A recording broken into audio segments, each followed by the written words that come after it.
nice. What do you mean, what? The bagels is given to you.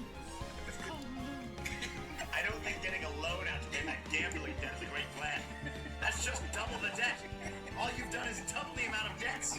What if we go to a bank and we get them to give us the money, and then we pull off the high school, replace it with the money that the bank gave us, and then we'll have the money. They won't know it's. There's one piece that you haven't shouted out yet. Oh, the crab? No. Oh, sorry. Don't riddle me that. Oh, you mean projection illustrations? Caveman, Johnny Walker, and Domery? I mean, that is awesome. It's a large piece. Oh, sorry. Two Wait, large actually, pieces, actually. Rick is about to send this to me. Sorry, Okay. you're talking about the tentacles. My bad, dragon. Tentacles. Five by Dragon? Well, bad dragon, I think, makes toys that are shaped like. No, this wasn't. Fantasy? Yeah. Oh, there was actually. So this was actually a 6-person team that did the tentacles, and it's all your moms. Isn't that wild? All your moms. Oh. Honestly, yeah, you're right. I think I'm going to craft The crew's got my back, baby. They got my back out here already. You need to shout out. Yeah, so shout out my mom by name, Joanna. My mom, she is an amazing artist. My mom is the opposite of an amazing artist. I was like, what are these 6 people doing? Oh man. You need to shout out the real Etsy store that you bought that from, which is Vibe by Dragon or whatever you said. They were painted by Rick Perry and Kelsey Hunter. Oh, Rick Perry was like, I actually gotta be the one on this. Yeah, Rick Perry's like, for liability Yeah. purposes, I gotta be leading the charge. I gotta be leading the charge on this. Some things you have to do yourself. So, Were they like hand poured by our team, or these were purchased and then painted? I believe. So working at a Legoland Discovery Center, our models, the big ones, get really dirty. And no amount of scrubbing, compressed air, or vacuuming will ever change that. So sometimes we need to resort to something a little more heavy duty. How about a 3,000 PSI power washer? Oh yeah.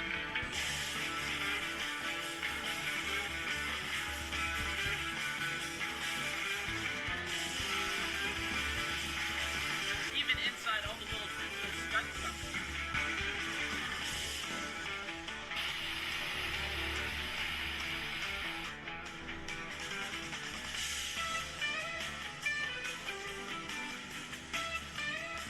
And just like that, squeaky clean.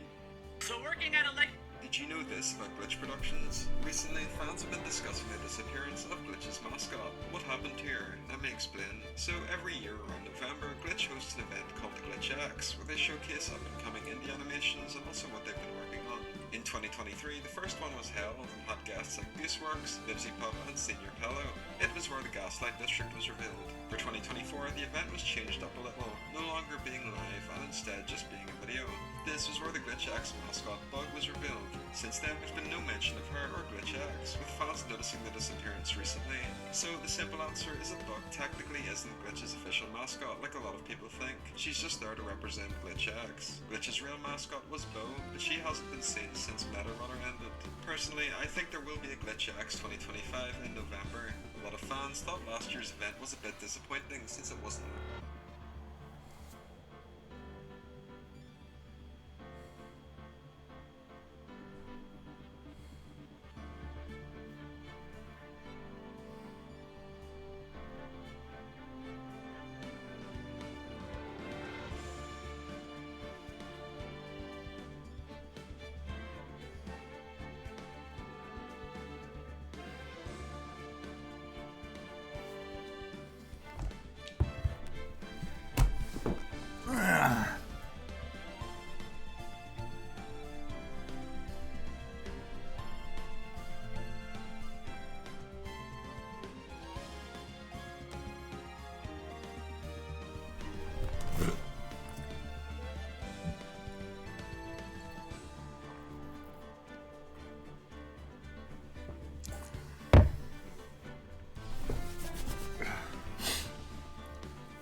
People have said worse here.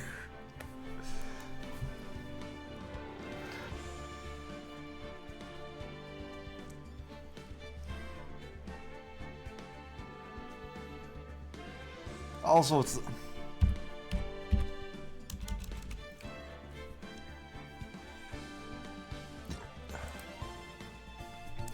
Well...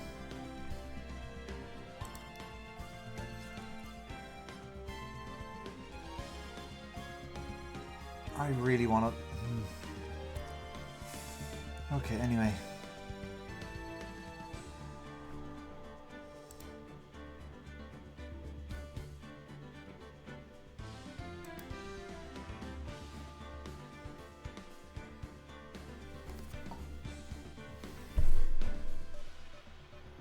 It's better dry.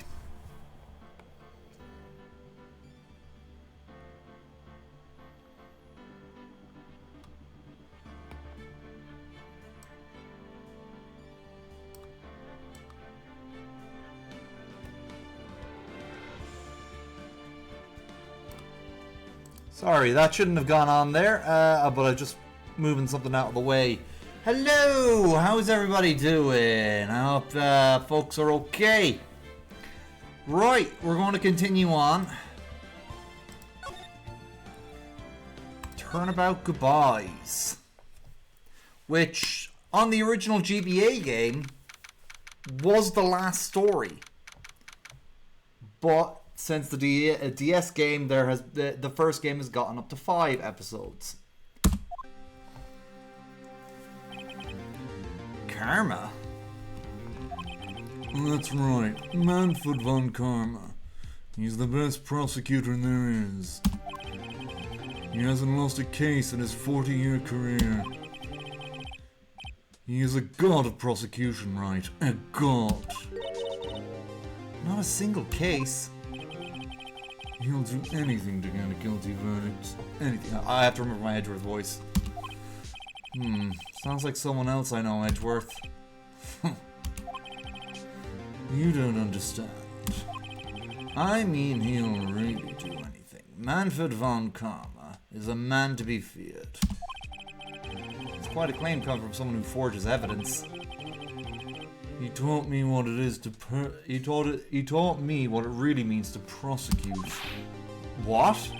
Just picture a prosecutor as vicious as me, multiplied by a factor of 10. Ugh. So, was he your teacher then, Mr. Edgeworth? Something like that. And now he's trying to get you found guilty? What a creep. Oh wait. Maybe he's planning on losing on purpose to help? No, he's not. Not a chance. He hasn't lost once in 40 years. 40 years! He's as ruthless as me times 20. That's pretty ruthless. Like I said, he's a god amongst prosecutors. I guess that's something like Mia was to me. Speaking of Mia... Maya? Uh-huh. You could really be using Mia's help right now, don't you think? Oh. I can't. Sorry, I tried. I really tried, but I couldn't reach. You couldn't reach? I think it's because I haven't been training. My powers are weak again. Oh man, what bad timing. I'm really sorry. I'll try my best. I hope so. What are you whispering about? Oh, it's nothing. Well, it's time. Let's head in. And now it's time for the biggest bastard man of all time. Manfred von Karma.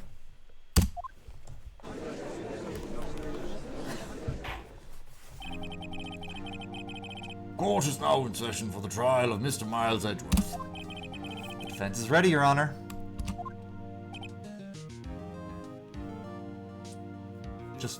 Just angry. Mr. von Karma, is the prosecution ready? Fool! You seriously think that I would stand here were I not completely prepared? Oh, right, my apologies. He's even got the judge scared. Very well, your opening statement, please. Decisive evidence. A decisive witness? What else could possibly be required? Nothing, of course. That should be fine. The prosecution may call its first witness. What's with this guy? Is he royalty or something? How am I supposed to fight against this? I call the detective in charge of this case, Detective Dick Gumshoe. Trying to channel my Hans Gruber a little bit with him. Okay, Gumshoe's first. Let's see how this goes. Now try and do a faux German accent, because I'm trying to do the Alan Rickman really good German accent. Describe the incident. Now. I have German family, so I'm able to. Yes, sir. Detective Gumshoe looks nervous. Please take a look at the map. The murder happened late Christmas Eve around midnight. There was one boat in the middle of the lake. There were 2 men on the boat. Now there happened to be a woman camping here at the edge of the lake. 12:10 a.m. she heard 2 pistol shots. Then the boat started to move. It went towards the boat rental shop.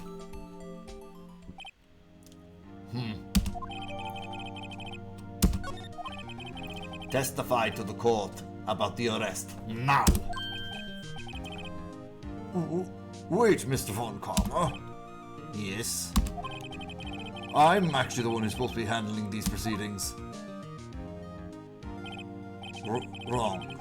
There's only one thing you need to do here. You will slam down your gavel and say the word guilty. That is your role. Yes, of course. You're quite right. No, he's not.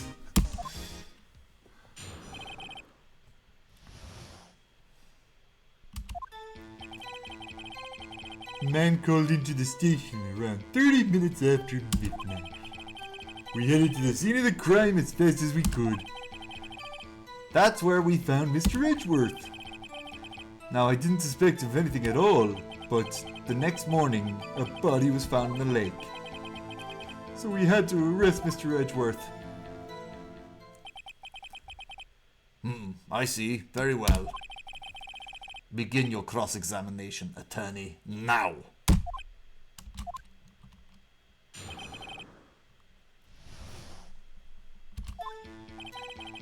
Okay, time to press.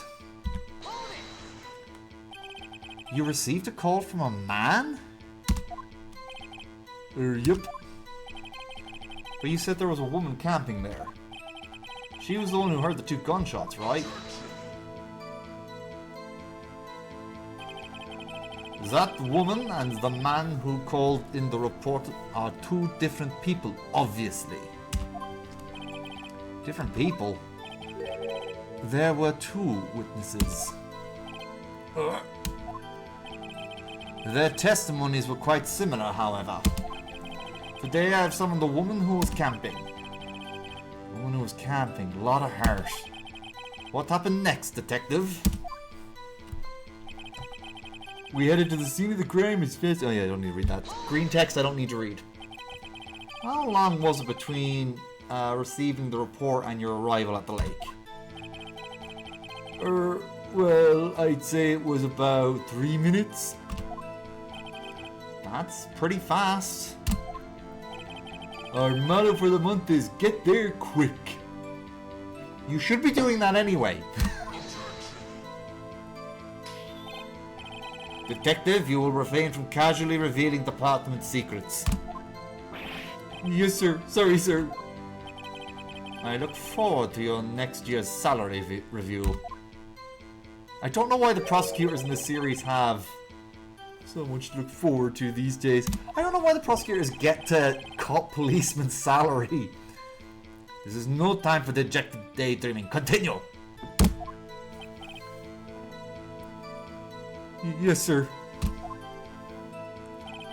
That's when we found Mr. Oh yeah, yeah, you already said it. What was Mr. Edgeworth like when you saw him then? Well, from what I saw, he looked pretty relaxed. Not like a murderer at all, really. Detective, the court requires the facts, not your opinion. How many years have you been on the force? Facts only, detective. Hard, cold, objective facts. Yes, sir. Man, he's got his share of objections.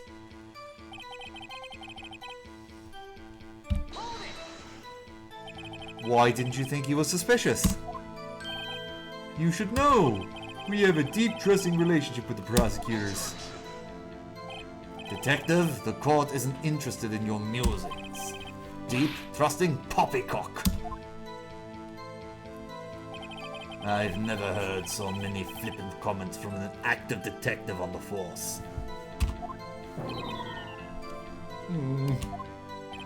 Detective Gumshoe doesn't look so good. Continue, now. The next morning... Yes. Did you find any clues on the body? A single bullet was recovered from the body. He was shot through the heart, fatally. A single bullet? Judge, here's the bullet. It didn't strike bone, so its shape is well preserved. Very well, the court accepts this bullet into evidence.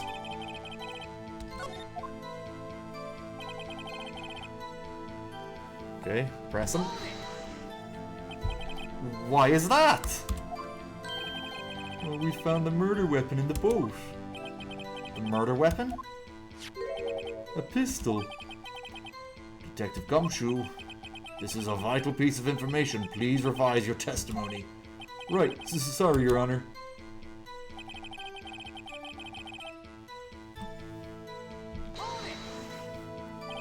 What about the pistol made it decisive evidence? Tisk, tisk, tisk. Aki has the same evil laugh as Edgeworth. There were fingerprints on the pistol in the boat. They were clear prints from Mr. Edgeworth's right hand. What? Order, order! So Mr. Edgeworth's fingerprints were found on the murder weapon? Yes, Your Honor. Judge, this is the weapon in question. Accepted into evidence. Fired 3 times!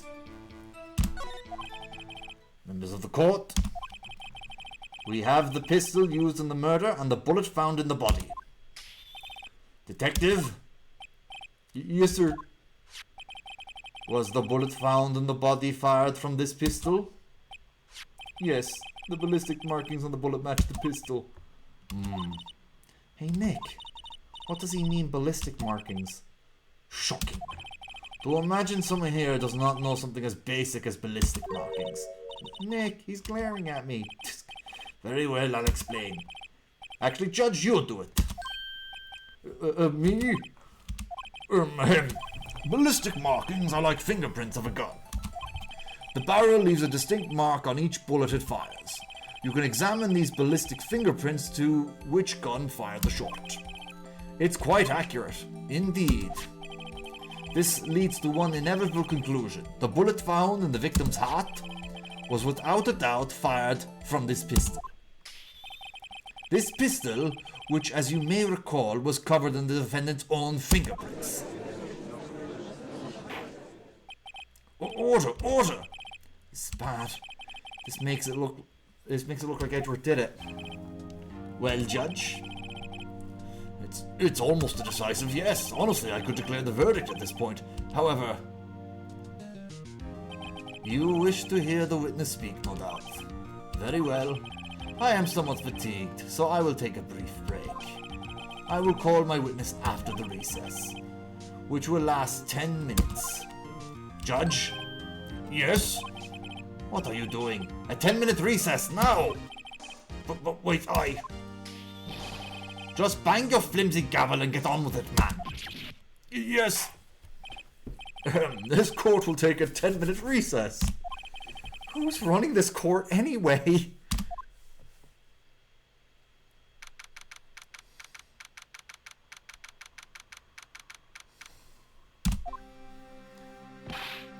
Edgeworth, what's going on here? Your fingerprints were on the murder weapon.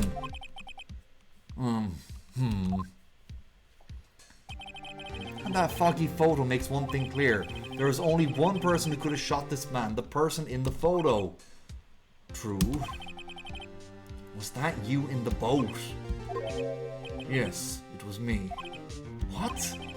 But you must believe me, I didn't shoot him. Then who did? I don't know. You don't know? Weren't you right there? I heard a gunshot from very close by. Then the other man fell from the boat. I can't say why, but I thought at the time he had shot himself.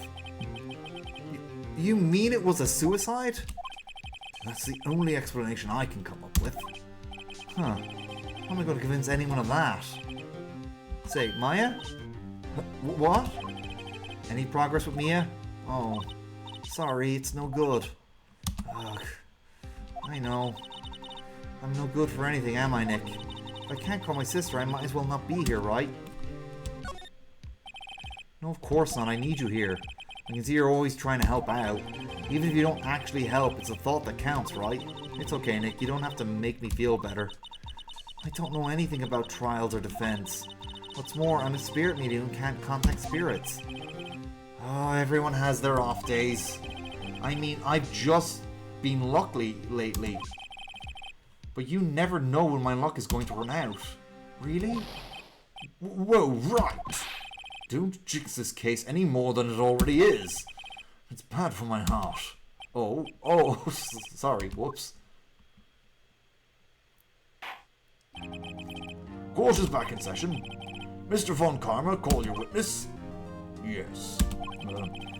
Will Miss Lotto Hart take the stand? I have to try and keep it authentic. Lotto Hart, you are a research student at the university?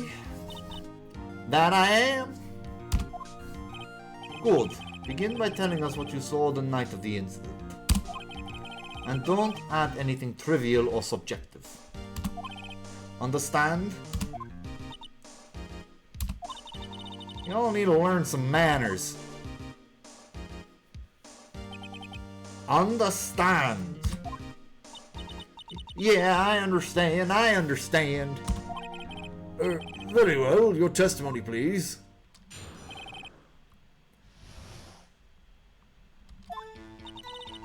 It was Christmas Eve, just after midnight, I reckon. I was in my car. I heard this bang come from the lake. When I looked out the window, I saw two gents in a boat, then another bang. There wasn't nary a thing on that lake but that boat. Enough. Huh? Judge, she happened to take a photo of the incident. This is that photo, accepted as evidence. I don't know why I did that extra. I'm starting to sound like Edna Mode, I think, when I'm doing Von Karma. Judge, accept this into evidence, darling. You know, it doesn't matter too much. I'm hearing the Edna Mode. Well, this is a surprise. This looks like the very moment of the murder. Order, order! I will remove people from this courtroom if I do not have order immediately. As the witness testified, she looked at the lake when she heard the shot. Let's be careful with the accent. There were no other boats on the lake. So the man in the boat with the victim must have been the one who shot him. Yes, it was the defendant, Miles Edgeworth. I hope I'm not sounding too cartoonish. I am trying to make it sound as authentic as possible. Order, order, order! I will have order! Well, Judge? The evidence is decisive. I have very little doubt about this case. Very well, this court finds... Wait, Your Honor! I haven't cross-examined the witness yet. A cross-examination? We have photographic proof. What question can there possibly be? This photo is worth 1,000 words, and they all read guilty. You lose. Or do you claim to have found a contradiction in their testimony? Very well. If you have to, you may cross-examine the witness. You will only flounder and ask meaningless questions. You will fail to find anything. And then I will have you held in contempt of court. Nick, contempt? Contempt of court, you know? I guess I understand. What are you going to do? Do you really think there was a contradiction with the facts in her testimony? I think I noticed one little thing. Wow, I'm impressed, Nick. I didn't notice anything. Right, let's take him on. Yeah, I got a bad feeling about this. I understand. I will cross-examine the witness. Tiscus. Very well. I pray for your sake this isn't a waste of time.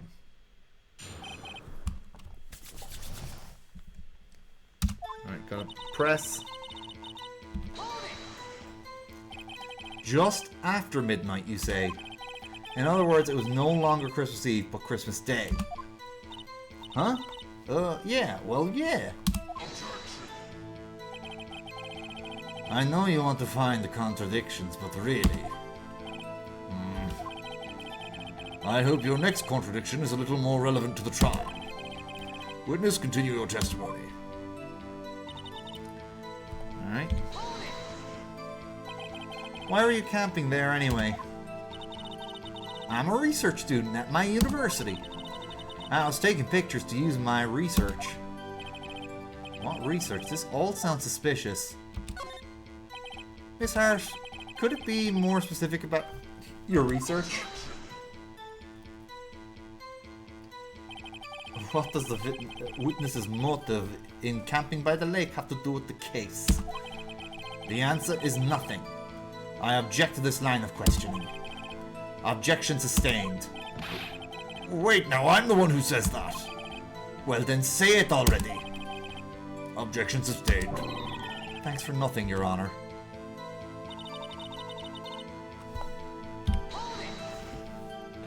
So you weren't looking at the lake at the time? Nope. I looked after I heard that noise.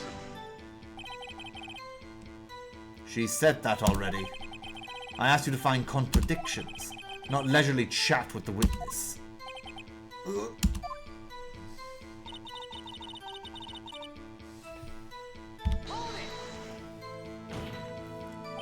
Could you clearly see the two men?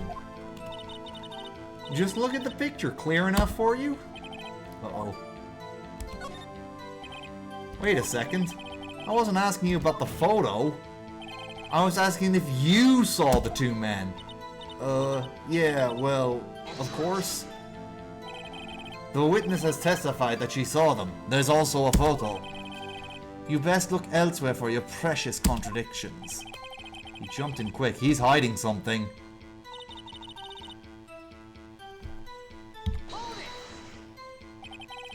Were you watching the very moment the shot rang out? Well, yeah, sure.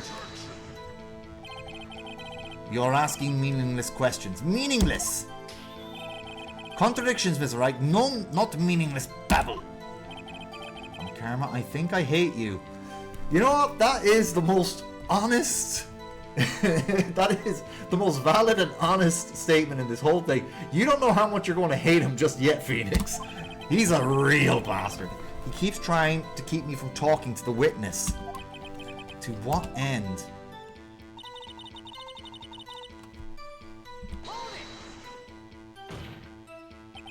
Are you sure about that?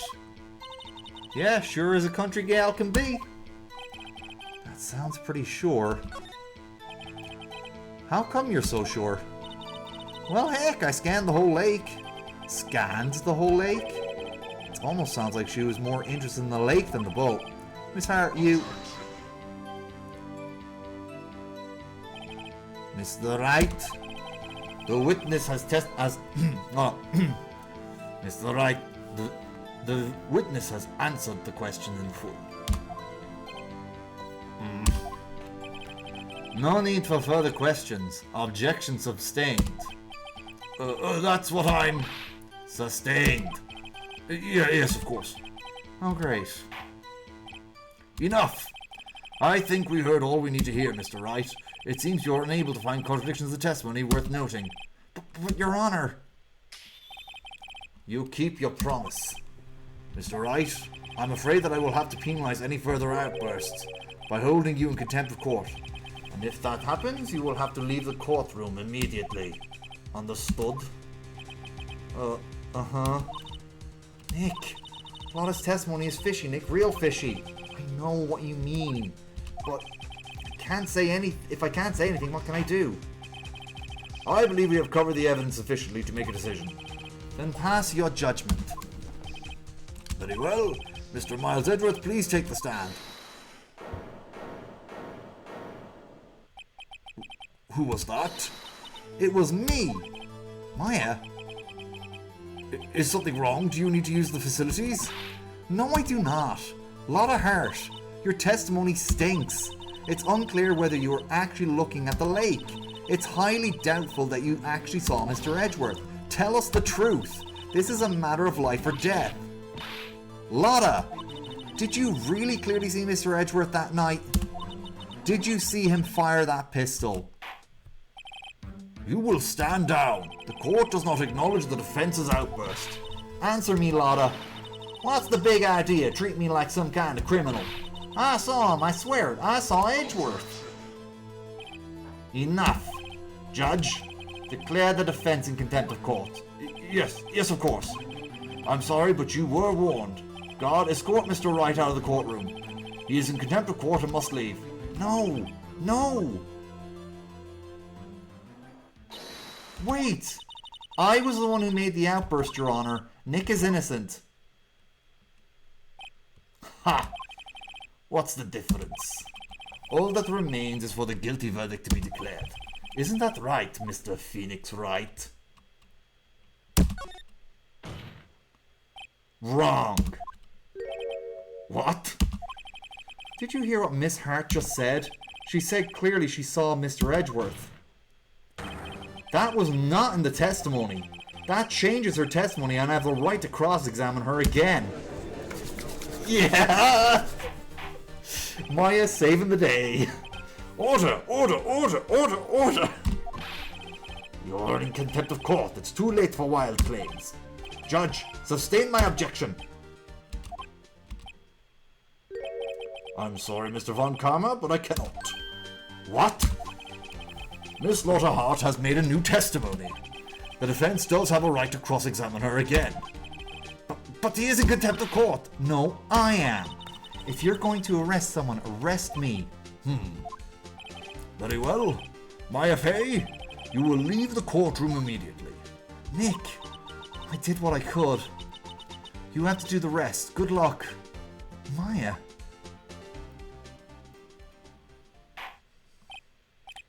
Peh. I care not for this melodrama. Listen well, Mr. Wright. I do not tolerate badgering of my witnesses. I'm running out of time. I better find a contradiction here or else. Mr. Wright, begin your cross-examination.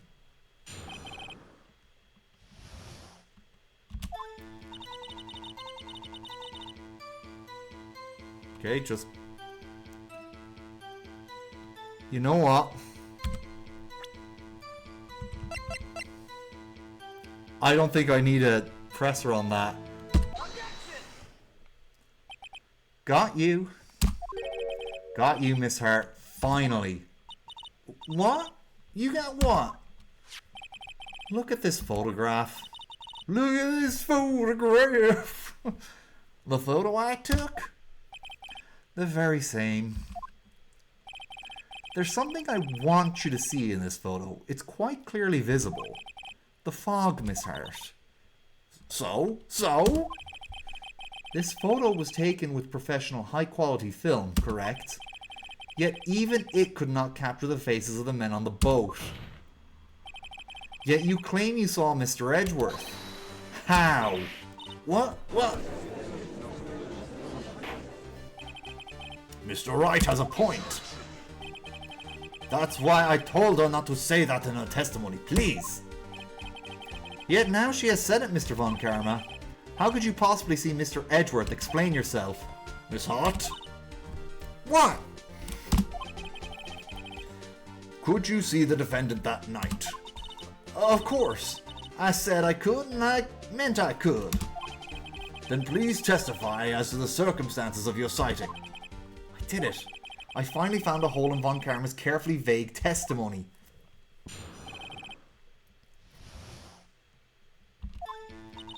You're right. It was a cold night and the fog was thick as grits. So once I finished setting up my camera, I got back in the car. Still, I brought my binoculars with me. When I heard the noise out in the lake, I looked with my binoculars. See? No problem. You use binoculars. Very well. You may begin your cross-examinations, right? This one better be good. Alright, I need to check my evidence real quick. I'm not presenting yet, I just need to see.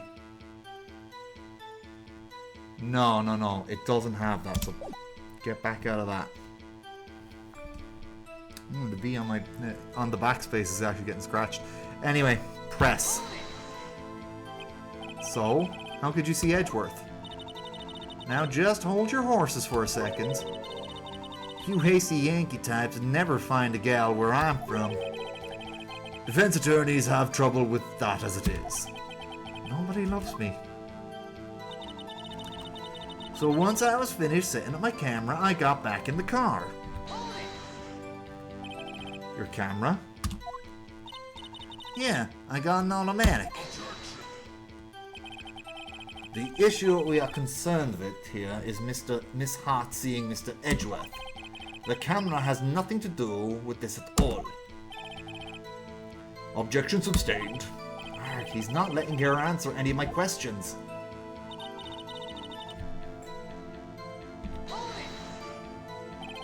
Binoculars? Yeah, binoculars.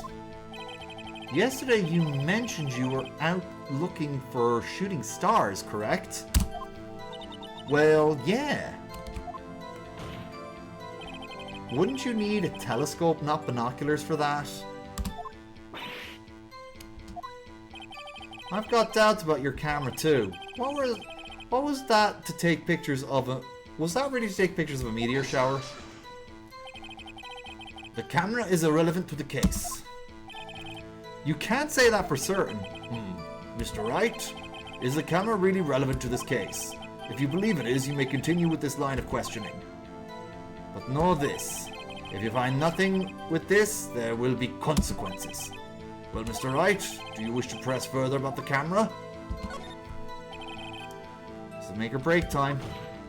The camera is of utmost importance, Your Honor. It's perhaps the key to this entire case. Therefore, I will continue my line of questioning. Wow, maybe I went a little overboard there. Very well, Miss Hart, you will testify to the court about the camera. Yeah, I hear ya. The camera was set up to take pictures of a meteor shower. Now, I find that dubious.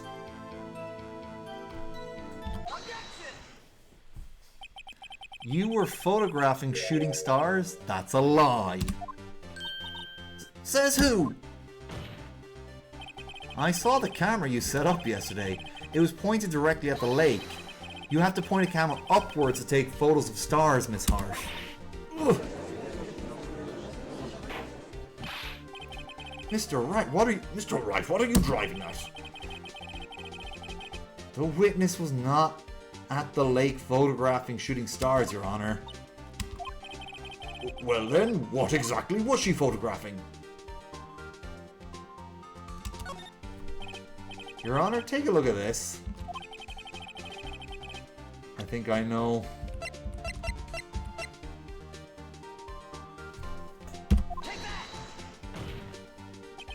Miss Hart, this is what you were trying to photograph. What's this, a newspaper article? Gordy? Ah, the sighting at Gord Lake. Well, Miss Hart, I never heard of no lake monster. You got proof or something?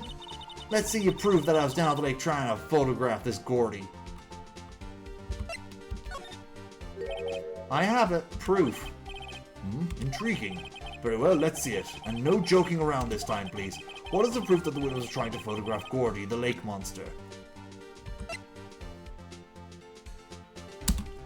Yeah, Gordy makes The proof, Miss Hart, is your own camera. Your camera was set to take photos in response to loud noises, correct? Thus, this photograph here, taken when a gun fired on the lake. And here, this article about Gordy. Yes, I said Ordy. Why did I say Ordy? According to this article, Gordy made a loud noise when it emerged. Well, you were trying to photograph Gordy, weren't you? That's why you had your camera set to respond to loud noises. Order! Order! I see.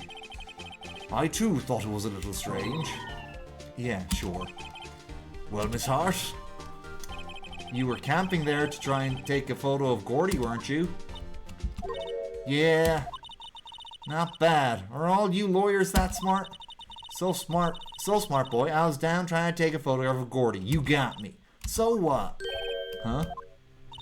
That don't change what I saw, does it? Exactly. That was awful. No. Nice suit. Oh, no. Exactly. What you just used several precious minutes of our time to prove is nothing more than the witness is an idiot who thinks monsters exist. Well, we're looking at one right now, Von Karma. You guys will see what I mean. Hey! But as she so succinctly said, so what? It changes nothing. Not true. You are hiding the whole thing about Gordy for some reason, I know it. But what could it have been? Whatever it is, I'm getting to the bottom of this.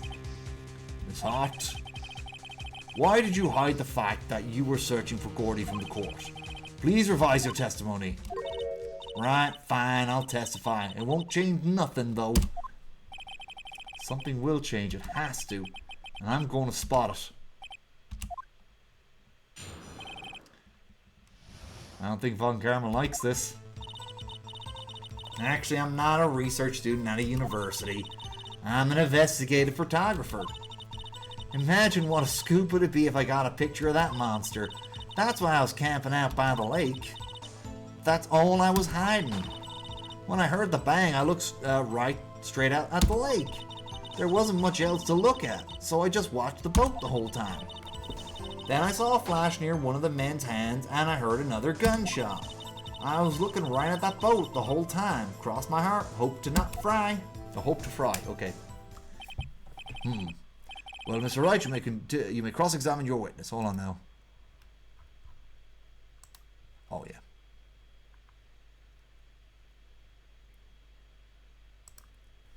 Alright. Right. I'll answer that later.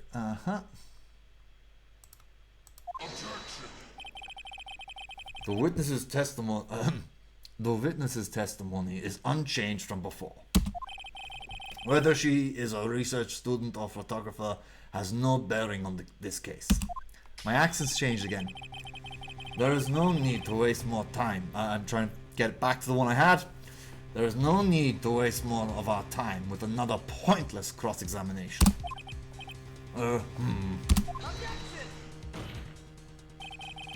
I claim the defense's right to cross-examine the witness, Your Honor. When Karma's up to something, I know it. He doesn't want me to cross-examine her because why? Was there a contradiction? Very well, you may begin the cross-examination. You seem sure of yourself. You must have something in mind. Ha! That would be a first. Very funny. You understand this is your last chance at a cross-examination, Mr. Wright. If there is no problem with the testimony this time, we will let the witness leave. I will announce my verdict at that time, Mr. Wright. Understood? Yes, Your Honor.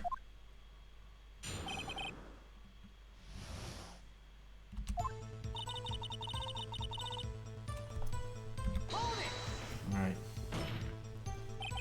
Then what manner of person are you? I'm not sure I'm highfalutin enough to be called a manner of anything.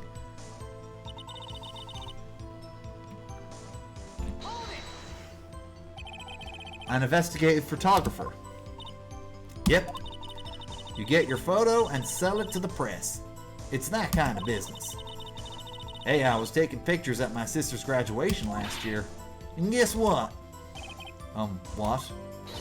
There was a UFO just hanging in the sky. A UFO? You know, unidentified flying object. A UFO.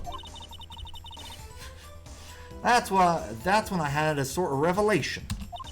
I knew I should become an investigative photographer. I see. Kind of a shaky basis for a career.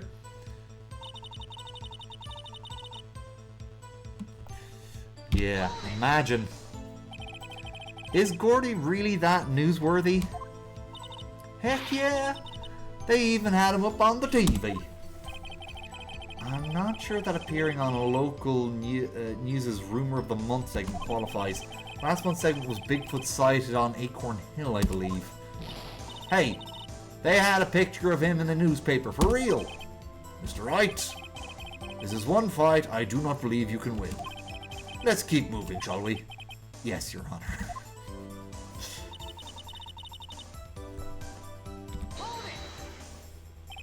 That's why you put the automatic sensor on your camera. Yep, borrowed it from a university professor. It analyzes every sound it picks up when it gets a bang. It snaps a shot. Yep. So how many pictures has it taken so far? Only time the camera was triggered was at that night.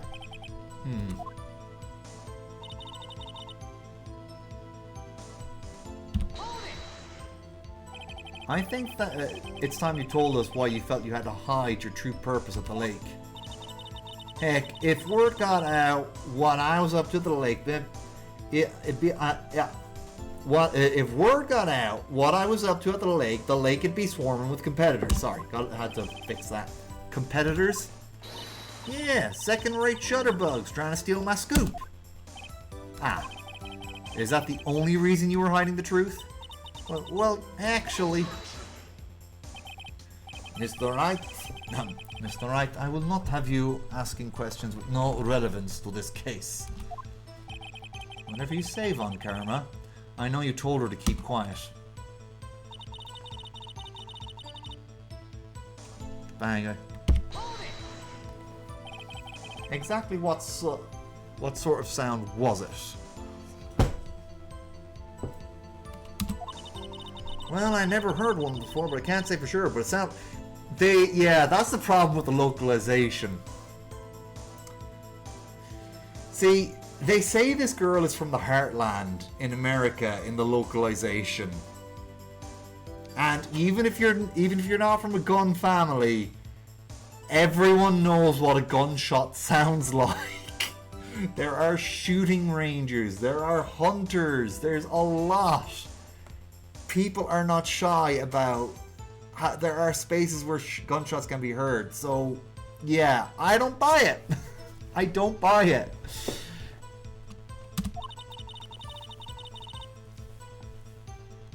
It was a lot sharper a sound than I would have expected.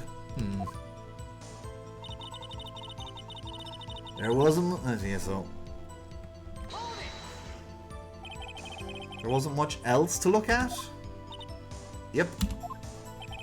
I don't know if she heard a bang and then thought it was Gordy was out there. I kind of doubt she'd waste time looking at the boat. What?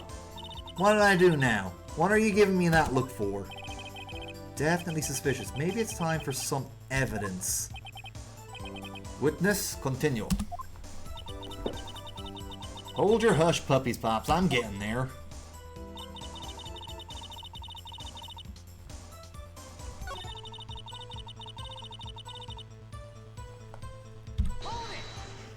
Oh no, I didn't want to press.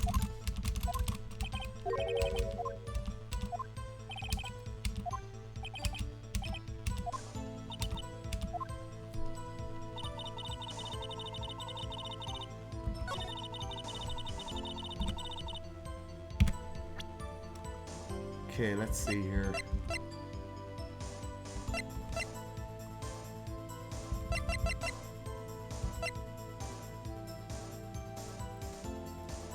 Okay, Enter a check. Okay, I'm taking a bit of a risk here, but I think it's this. Miss Hart, were you really looking at that boat? What's with you? Of course I was looking at it. It was the only thing out there. Any normal person would be looking at it. I agree, any normal person would. But you're far from normal. What? Y'all want to step over here and say that? You were camping at the lake to take a picture of Gordy. Think about it. What would you do if you heard a loud noise? You'd be scanning the lake for any sign of Gordy, that's what. You couldn't give the boat a second thought. Order, continue, Mr. Wright. You testified that you were watching the boat through binoculars. However, you would need binoculars to watch that boat. You need them to search for Gordy, and that's what you were doing. Well? Well, now that you all mention it, I did sort of take my binoculars and kind of scan the lake for a bit. I mean, Gordy might be out there and all. Miss Hart, are you saying you were not watching the boat then? Sorry, y'all. I wasn't fibbing, really. I thought, I could be a witness to a murder and all. I kinda got excited. I was sure I was watching the boat till now. This is totally uncalled for. But hey! That's still perjury! That is still perjury! You got the photograph, you got proof. Still, we can't see who is shooting who in this. Right. That's why I took this photo in. Witness, hold on. Witness, that's enough. You've had a long day. Shut your pie hole. Shut my what? What was she going to say? She took the photo and what? Wait a second. She even had the photograph to prove it. But you really can't tell from the photo who is shooting. That's why that's why she's going to enlarge the photo. She said it'll drop the quality a mite, but should let us see who's who. She enlarged that photo. Why won't Von Karma let her show it? I've got a hunch. I bet that enlarged photo shows something bad for Von Karma. This is my chance. If I'm wrong though, it'll mean prison for Edgeworth or worse. What should I do?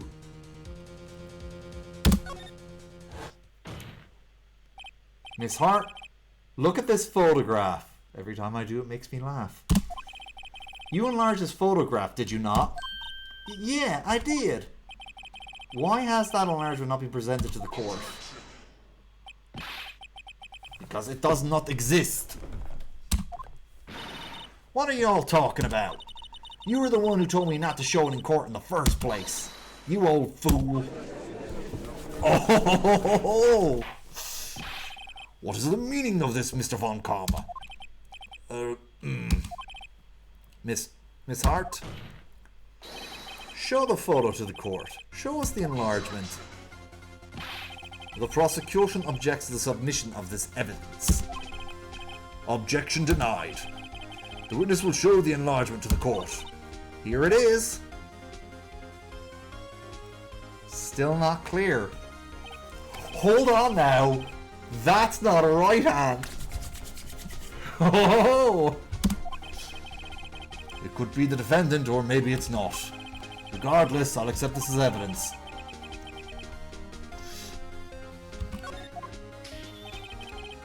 Happy now, Mr. Wright? There has to be something. There is something! You asked for the enlargement. You got the enlargement. And little good it has done any of us. That's why I requested she not show it. I suppose this means that the cross-examination is over, obviously. Hold on now, there is a huge problem with that photo. I can see, that's a left hand. That is not the right hand. If you shoot from his right hand from that angle, we'd see the fingers. But no, we are seeing the back of the hand. That is a left hand. Then I would like to close the cross-examination of Miss Slaughterheart. And none too soon. That was a flagrant waste of my time. Mr. Von Karma, do you have anything to add? I stated everything I needed to when this trial began. Decisive evidence. A decisive witness. What else could possibly be required? Nothing, of course. Then I believe it is time for me to declare my verdict. Wait. It's not good. It's not supposed to go like this. There has to be a clue in this photo somewhere. It's right in front of you. This is bad, real bad. What should I do? Show other evidence. I know what it is. Wait. Your Honor, this evidence. I believe we have spent enough time talking about evidence. Indeed. We have heard opinions on every piece of evidence but this enlargement. I see no point in retracing our steps. This is bad, real bad. What should I do? Your Honor, there is something decidedly strange in this enlargement. What might that be? Mr. Wright, you will show the court what you mean. What about this photo is strange? Okay, here goes nothing.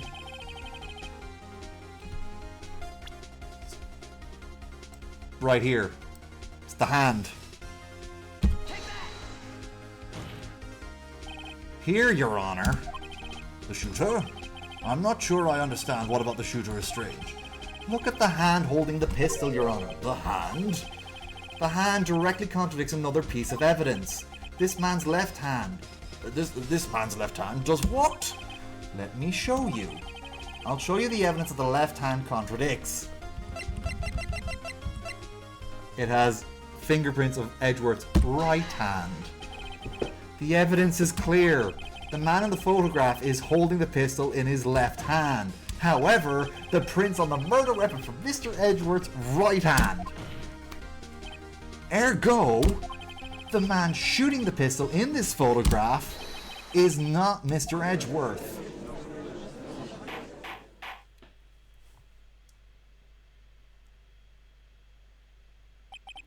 Now that everyone in the court has quieted down, I would like to reconvene this court of law. Mr. Wright. Yes, Your Honor? You have given us definitive proof today. We now know that it was not Mr. Edgeworth who fired the pistol that night. However, this leaves us with a rather large problem. If Mr. Edgeworth didn't do it, who shot our victim? Precisely. As we have seen, there were no other people at the lake that night. Who but the defendant could have shot the victim?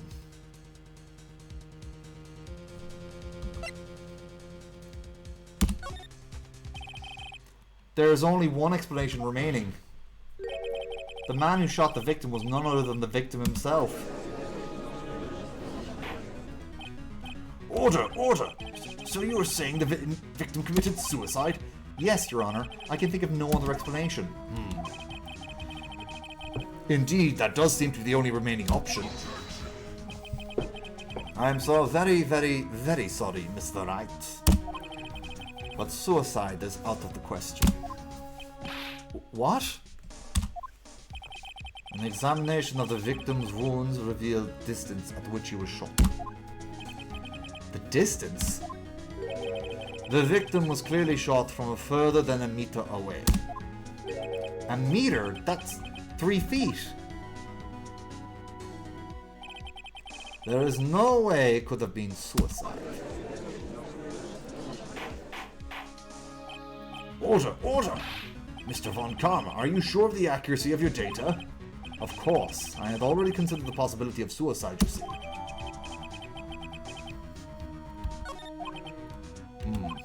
I see. Very well, allow me to state my opinion. Considering the situation, the shooter had to be the defendant, Mr. Edgeworth. However, the prints on the gun reveal that the shooter was not Mr. Edgeworth. This is a conundrum. Therefore, I would like to suspend proceedings for the trial for the day. The court orders the defense and the prosecution to further investigate this matter. Understood? Yes, Your Honor. That is all. The court is adjourned.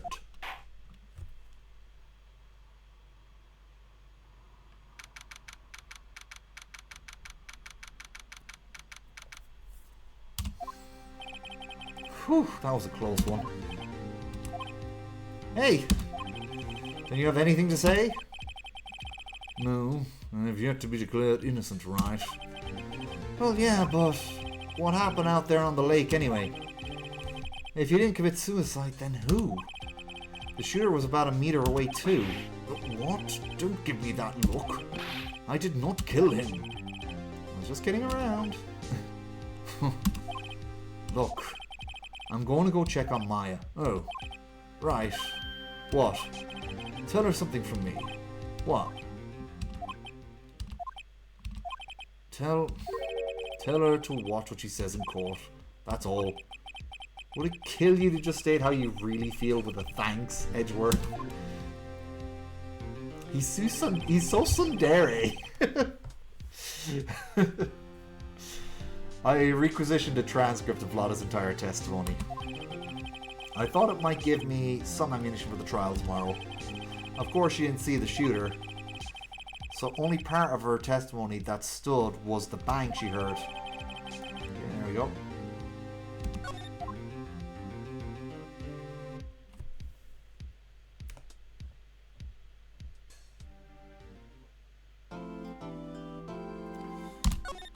There we go.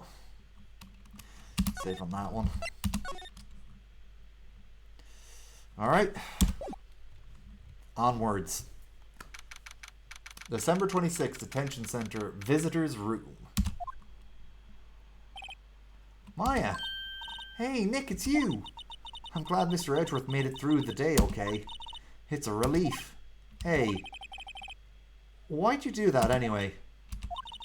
I don't know. I just knew I had to do something. I know I'm not the lawyer my sister was. I'm sorry.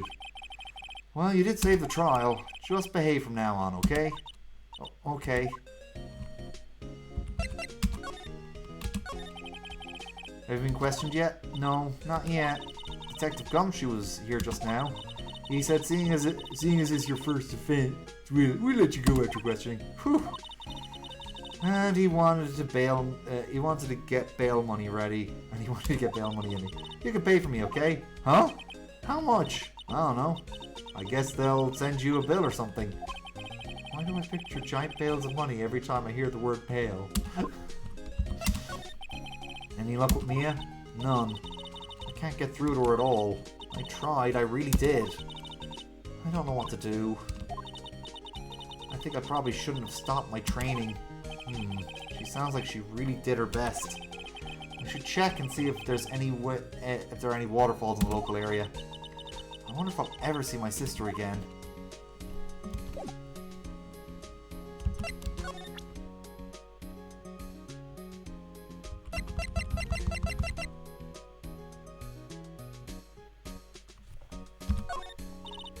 Okay. Think I'll move then. See if there's anyone at Wright & Co. Sure is quiet with nobody around. Right, I have to get Maya out of the detention cell soon. I guess go to talk to Gumshoe then?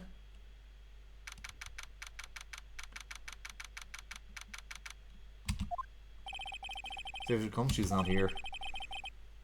Gumshoe's at the scene today. Huh? Oh really? He's a live wire, that one. Got into a fight with the chief for not following protocol. Not following protocol? I bet he wouldn't help him build a case against Edgeworth. Alright, Gord Lake then. December 26th, Gord Lake Park entrance. St. Stephen's Day. And there are fewer than there were yesterday, but the cops are still around in the park. I wonder if Detective Gumshoe is here today.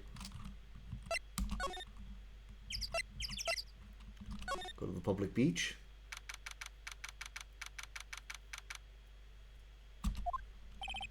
I haven't seen Larry around today at all. Probably off paying through the nose on a date with with the lovely Kiance. Go to the boat rental. Looks like the boat rental shop is closed today too.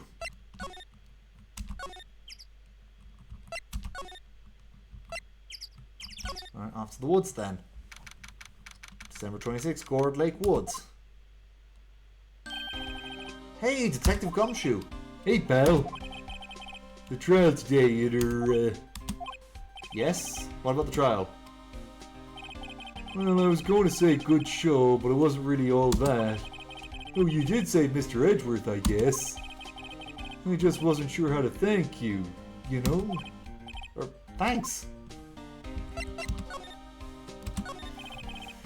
Detective Gumshoe, any idea what strategy Von Karma's planning for tomorrow?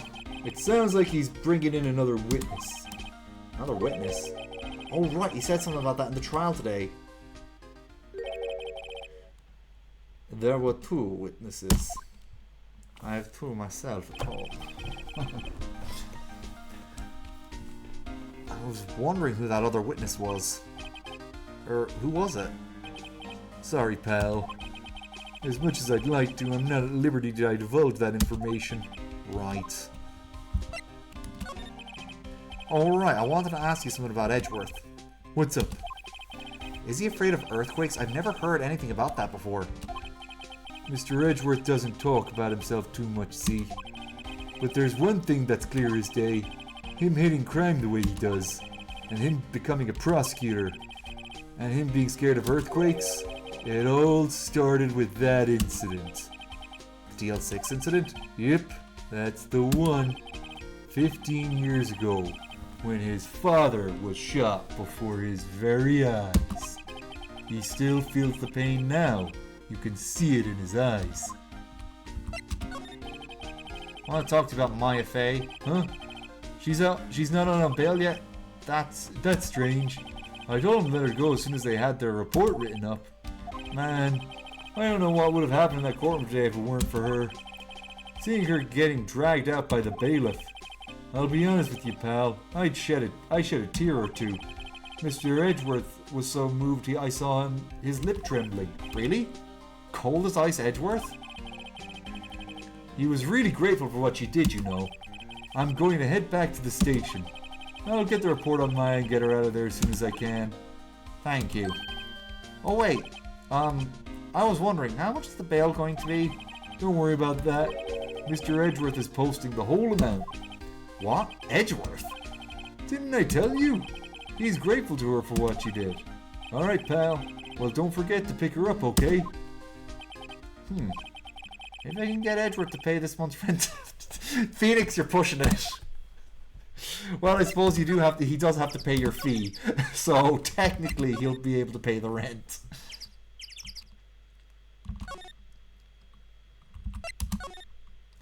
To the detention center. Hey Nick, you finally came. They just finished the paperwork. I'm free to go. Finally, free at last, eh? Those interrogators were really mean.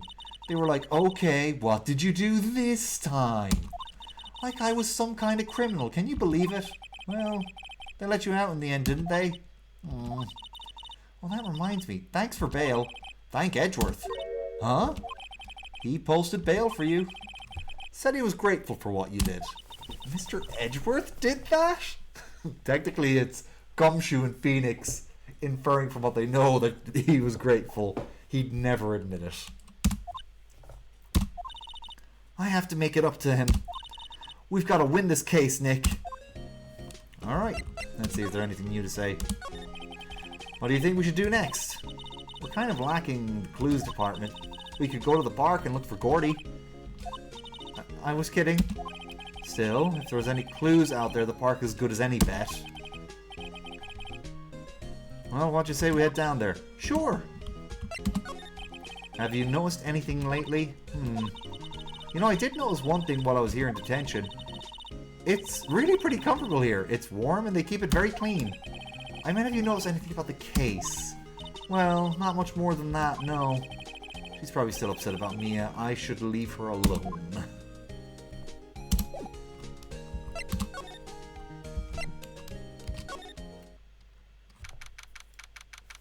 wonder if Grossberg can actually help us out in some way. There aren't many cops around today, are there? They're probably back at the precinct working up a case against Edgeworth. Hey, y'all! Hey, it's Lotta! Y'all really did it today. What did we do now? Nah, I'm not complaining. See, I did a little thinking, a little self-reflecting, you might say. I realized that being a witness is a mighty big responsibility. But I just went up there and started blabbing any old thing that came to mind. Lotta. So you see, I want to make it up to y'all. Make it up? What did you think of the trial? To be honest, I was doing it half just to say I'd been a witness, even though I didn't really see anything. I kind of convinced myself I had, though. I'm sorry. I know I caused y'all a lot of trouble. Well, memory is a tricky, vague little thing.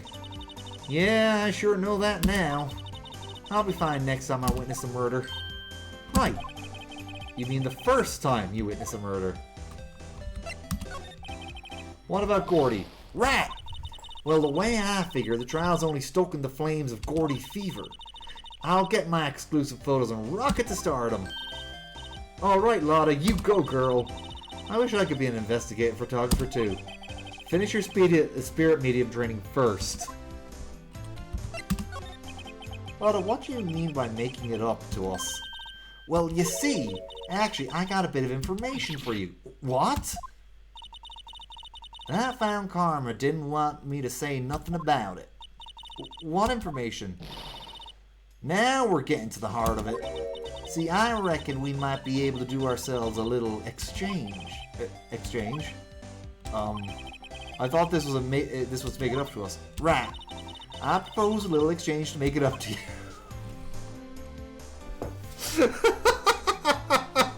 I forgot how stupid this part was. In the best way. I fucking love it. Oh my god. What? Hold on now.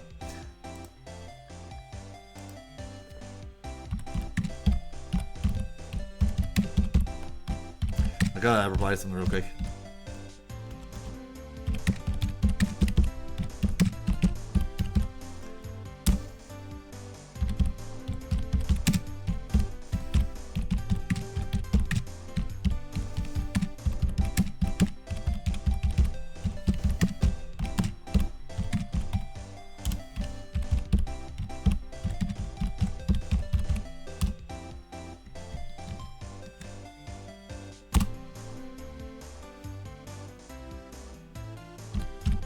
I'll be 1 second, guys.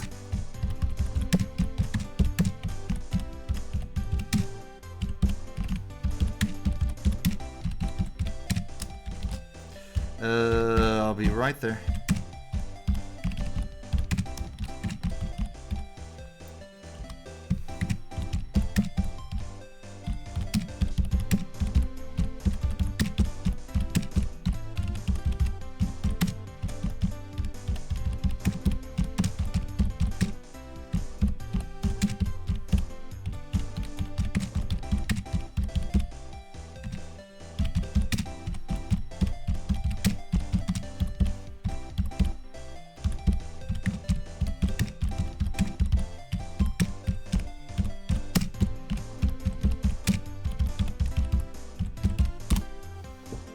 Alright, there we go. Sorry, just had to get that out of the way. Right, back to this. What? Information don't come cheap, my friend. Hey! I see you thinking, my, how unsophisticated these Southern folk are. It's written all over your face. Let me tell you, most Southerners are way more sophisticated than you. I'm just the exception, okay? How do you self-fire, what the fuck, Lotta? Oh my god, it's so dumb. I love it. Oh, clean my glasses a bit. Oh, Lotta, you have me in stitches. It's great. Oh. Anyway, back to this. Whew. What do we do, Nick? Deal. We don't have any other leads, so I don't think we have a choice here. Okay, how much? Huh? You completely off your rocker? I may not be sophisticated, I'm not trying to rob the poor. Huh? The only fair exchange for information is information. Listen good. What I need from you is information about Gordy. Whoa. Gordy? But Gordy doesn't... I mean, Gordy might not exist. Then bring me proof that shows he don't. I'll be keeping watch from the car, okay?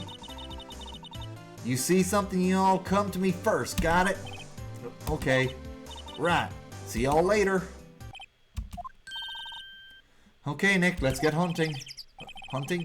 You don't seriously mean Gordy? I sure do. What about Edgeworth? We're searching for Gordy for him, Nick. Don't you get it? Okay. How exactly do we search for a make-believe monster? Maybe we can find a monster myth specialist.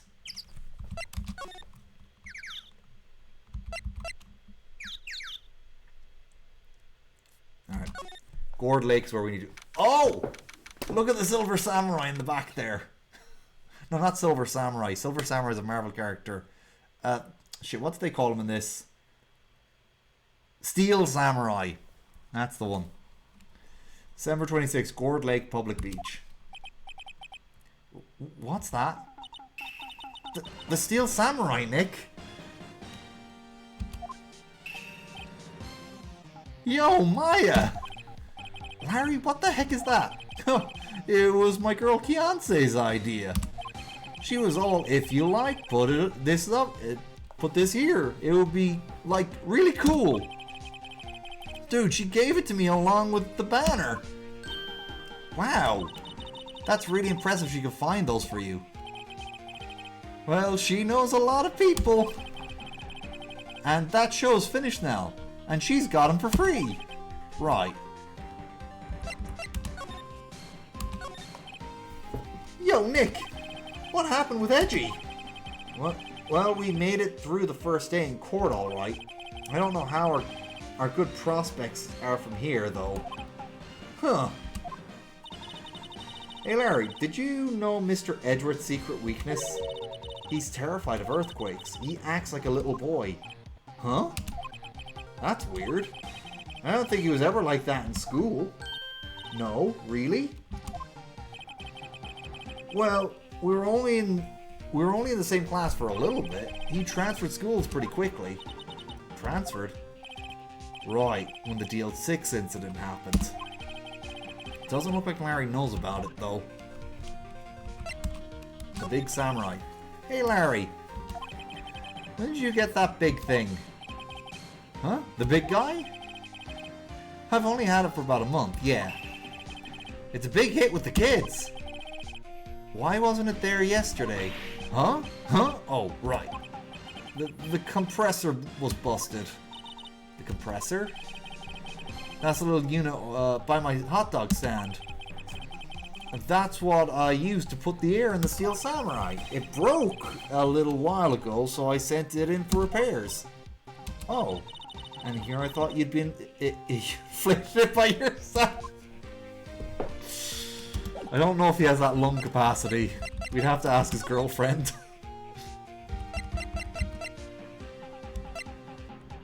Oh no, let's see if there's anything else we can show him. Sorry, Nick. I don't know much about that. I'm a mere seller of hot dogs. Okay, how about this? Okay.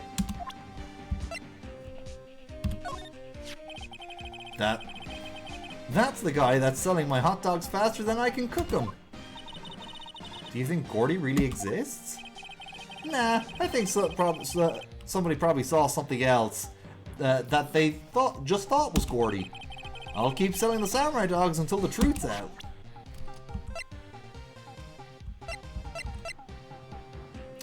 See if there's anything else I can help with.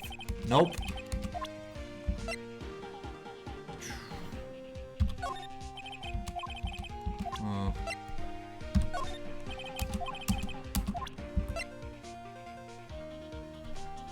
try the camera.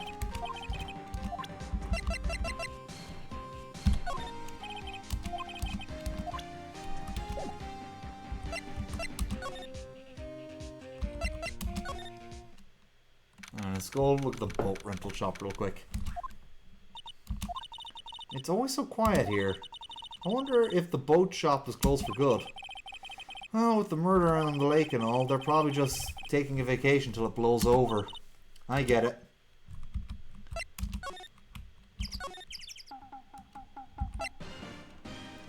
Yeah, I don't think going to the woods will do me any good. Let's see if there's anyone else I could talk to for the time being. See if I can talk to Edgeworth yet. Looks like Edgeworth is in questioning. Let's come back later. Guess so. Alright, that's no good. Maybe Grossberg?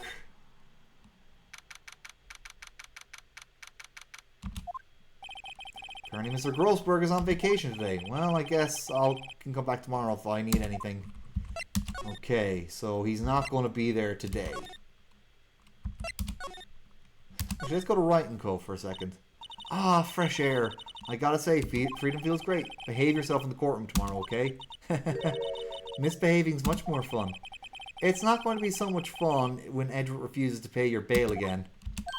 Right, I'll behave. Oh dear. So, well, what should we do? I don't know. I've been in attention this whole time. I think I'll let you decide what we should do. Any ideas? Well, any thoughts you want to share? Well, I was in detention all day. I think I'd like nothing more... I'd like more time to think. Poor Maya. She's probably thought about Mia the whole time she was in there. Alright, back to Gourd Lake entrance then. Wait. Maybe... Hey there, pal. What's up? You look out of sorts. Wait, you ain't going to do something that's going to hurt Mr. Edgeworth's case again. What do you mean again? Whatever. Have a seat, pal. I'm here if you need anything. Besides money, that is. The investigation. How's the investigation proceeding? It's not really. We have another meeting coming up. We're supposed to talk about Mr. Edgeworth's motive. His motive? See, Mr. Edgeworth's father died in the DL6 incident. And the guy who got the lone suspect declared innocent was the victim in this case. Robert Hammond. They're saying that's why Mr. Edgeworth shot him. And Edgeworth never talks about his past. I bet they'll drag that out and hit him with it in court tomorrow, too. Poor Mr. Edgeworth. I gotta admit, it doesn't look good, pal. Say, Detective Gumshoe, do you know Gordy? The monster down in Gourd Lake? Not personally, no. Well, we're looking for it. Huh? Are you out of your mind? Eek! You got time to go wild monster hunting? How about doing a little questioning for me then? Oh, Detective Gumshoe is scaring me, Nick. I told Detective Gumshoe about the deal with Lotta. Nick, try telling him sooner next time. Sorry. I see, pal. Sorry for shouting at you. Okay. I, Detective Gumshoe, will aid your search for Gordy. Huh? I'll loan you one of our new secret weapons for finding evidence. Really? You can take whichever one you like. Hold on now. Everything in due time. First, let me show them to you. These are our best and brightest. Introducing secret weapon number 1, Missile. Missile? He's a canine police dog, still in training. Missile, here boy. Oh, look at that little Shiba Inu. Oh. Here he is. Hey, he's cute. Look, Nick, cute dog. A cute dog. And this will help us how? Oh. Next secret weapon number 2, a fishing pole. Here, this is my own personal pole. Detective Gumshoe, we're looking for a monster. Yeah. How are we supposed to catch a whole sea monster with a fishing pole? Never know till you try, pal. Okay, the next one is the last one. Oh, please, I'm already all overwhelmed by our choices. Secret weapon number 3, a metal detector. Here. Detective Gumshoe, we're looking for something alive. Right. How are we supposed to find it with a metal detector? Hey, you never know. It might be have been eating soda cans. Well, which one will it be? I can't make my mind, Nick. They all seem so perfect. I can't make up mine neither for the totally opposite reason. Oh well, I suppose it can't hurt to borrow one of them. Right. As cute as the dog is, I'm going for the metal detector. Can we borrow the metal detector? Sure thing, pal. I'm not sure what we're going to find. I know that there's a funny scene that if you take the dog, he eats all of Larry's samurai dogs. And that's all the dog does. It's very cute, it's very funny. But yeah, I don't know I don't know what secret scene there is for the fishing bowl. I'm not sure what we're going to find with this. Remember, you're hunting a monster. Anything is possible. Anything. Alright. Back to Gourd Lake.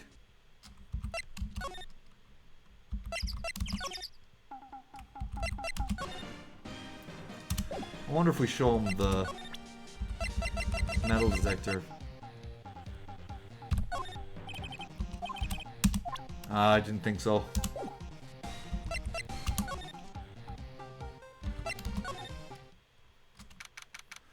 December 26th, Gourd Lake Woods. Oh, there's Lotta. Hey, y'all. Well, you all find anything out about Gordy? No, nothing. Well, keep moving. It gets cold out here at night time. It's a little chilly. I think I have to sneeze.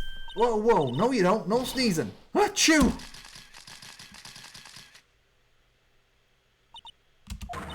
I told you all no sneezing. See, I set the camera to respond to things a little softer than a bang. It'd trigger on one of Von Kramer's finger snaps now. Oh, I'm sorry. Well, sorry's nice, but what about my film? Nick, pay the lady.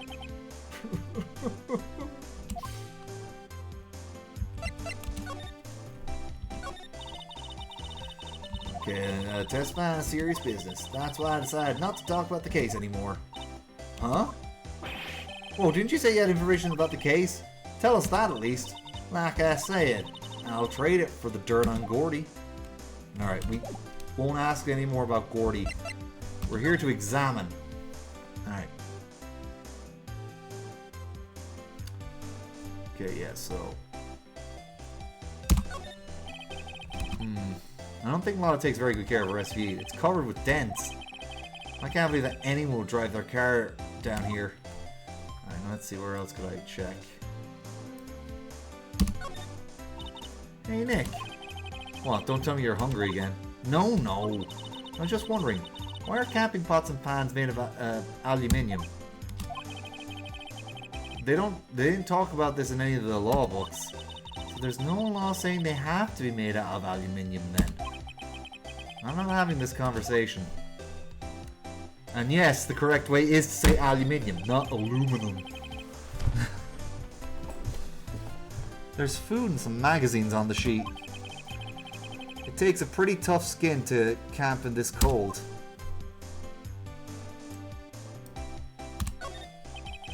Sign says no camping. Funny place to pitch your tent.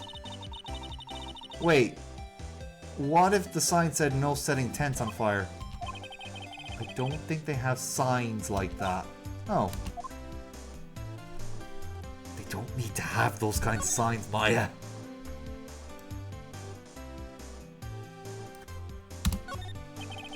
Trees go quite thick here. Further back, the trees fade into shadow where the sunlight can't reach them. Okay, so that's no good. Well, this camera is staring out of the lake as usual. Even a novice like me can tell that camera must cost a pretty penny. I hope she doesn't leave it out here to get stolen. Alright, so none of that is useful.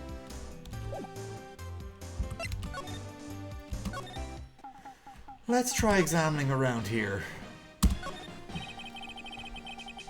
Doesn't that Steel Samurai look a little bit out of place? I mean, it's so huge. I guess it's good advertising. Something about this Steel Samurai just doesn't work for me. Huh? Really? Looks pretty well made to me. Still a novice, aren't you, Nick? Really? True connoisseurs like Cody and me don't fall for this kind of stuff. These Steel Samurai fans are obliviously in a league of their own.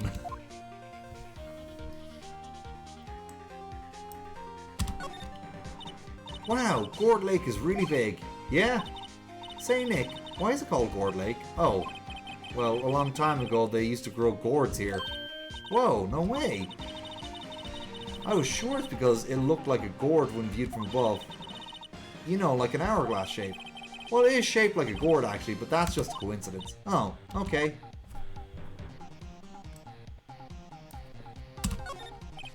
Those flags look sadly out of place here.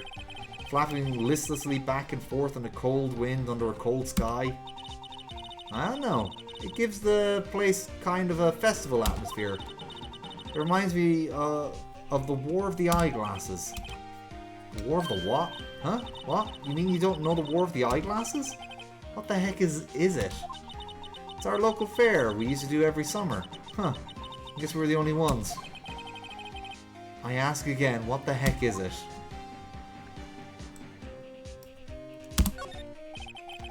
Can't get over the samurai dogs. The original samurai dogs, no less. Hey man, whoever calls their product original first wins. Why don't you add world famous to the sign? Hey, good idea! What have I done?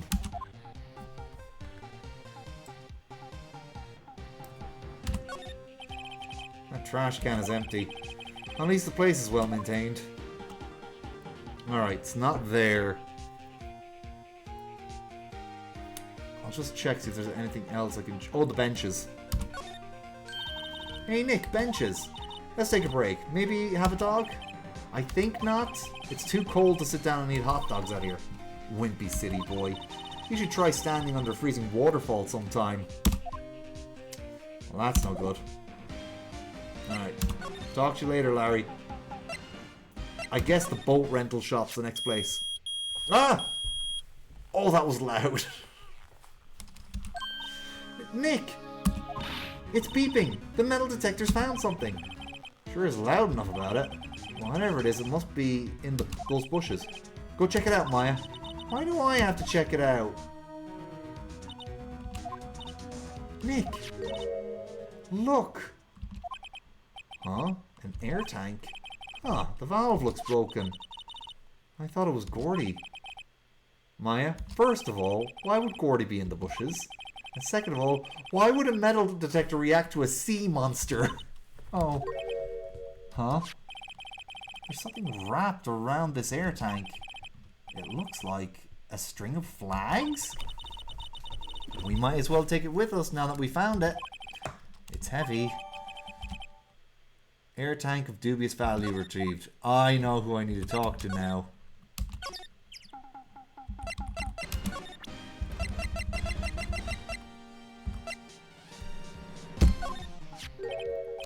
What? An air tank? What about it? Larry, I want to ask you about this tank. Have you seen it before? Have you seen this before?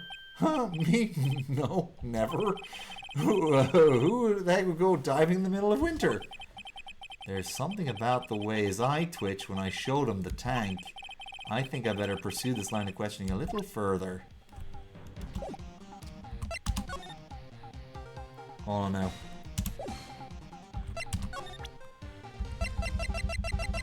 I guess I have to present it to him again. Okay, let's get back to the place where we get the choice. Is it yours? Say, is this air tank yours? Why would I have a thing like that? Look, see how there's a string of flags around the tank valve? It's just like the string of flags around your Steel Samurai there. Must be a coincidence. There's strings of flags everywhere these days. Like elementary schools. And used car dealerships. look, why would I need a tank anyway? To inflate something. You used it to inflate that, didn't you? Inflate what? What else? That big puffy steel samurai. No, why would you go asking me a question like that? Looks like I hit the nail on the head. Right. Actually, see, the compressor I always use was on the fritz, so I tried using the tank to inflate it just once, and it didn't go so well, as I suspected. It didn't go so well? Yeah. Do you think you could be a little more specific? Come on. Look, it's embarrassing, so I don't really want to talk about it. Tell us! Fine. Whatever. It's like what I said, the compressor was busted, so I took the tank and tried to fill the samurai up with that. And then...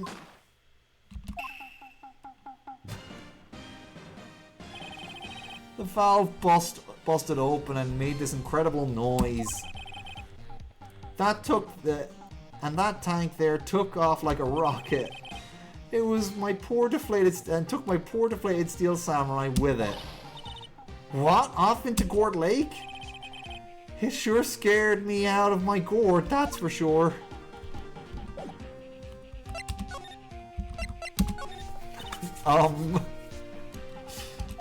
So the tank and the steel samurai you were trying to fill up flew away.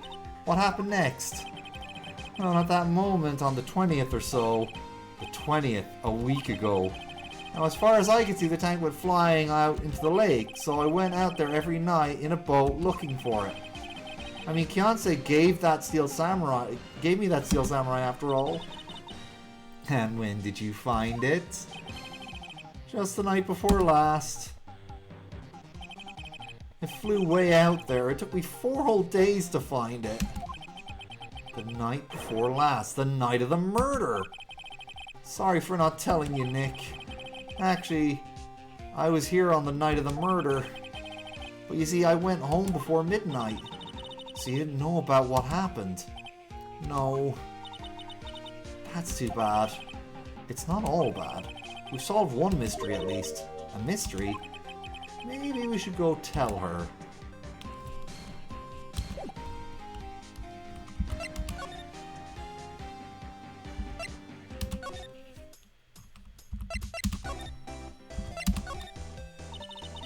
Well, Mr. Lawyer, I've got the info y'all need. Y'all got the scoop on Gordy for me yet?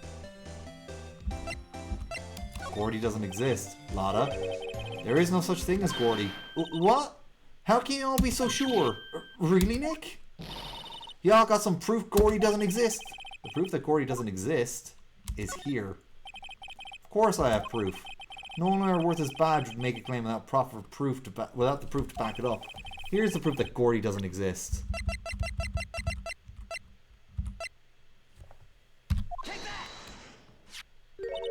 Harry's air tank? What are y'all doing with an air tank?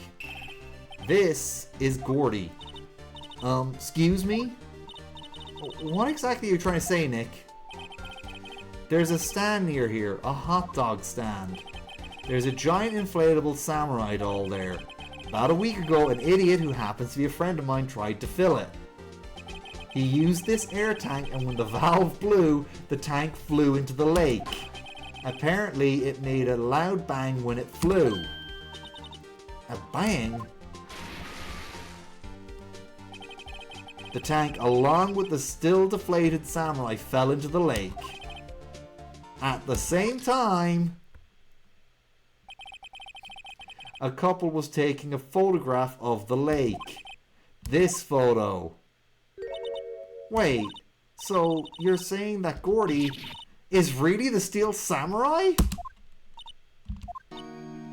Oh, Lotta. Well, that's a fine way to ruin a gal's dreams. I'm sorry, Lotta. Nah, it's okay. You win. I'll give you your info like I promised. Poor Lotta. So tell us this information you have. Promise is a promise, I guess. I overheard the cops around here saying something about the witness tomorrow. They said he's the caretaker of the boat rental place up the path here. Boat rental? There's someone there? I mean, it looks so deserted. Just an old guy living all by himself. Y'all should go check it out. Thanks, Lotta, we will. Let's get cracking, Nick. Hold on. Something else? Yeah, the night of the murder. My camera clicked twice, you know. Wait, so you have another photo? Well, yeah, but there's nothing in it at all, just the lake. I figured it wouldn't be much use as evidence, so I kept it to myself. Well, it might not be helpful at all, but here, take it. Bye now, you all take care. Time for me to pack up and leave. Poor Lotta. It's all Larry's fault. The legend still lives on, I guess. The legend? Yeah, the legend of Larry, familiar to all who know him for any length of time. When something smells, it's usually the butts. Someone should whip that butts into shape.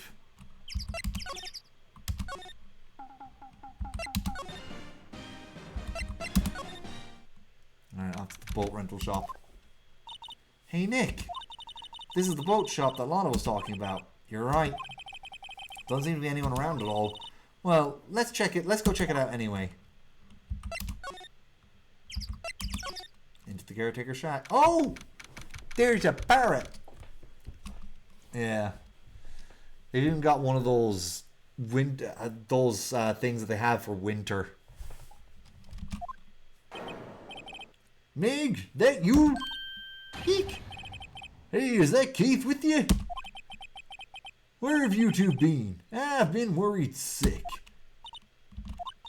Nick, you handle this. I think I'll leave this one up to you, Maya. Meg! Yes? Finally made up your mind, have you? My mind? You're running the pasta shop when I'm gone.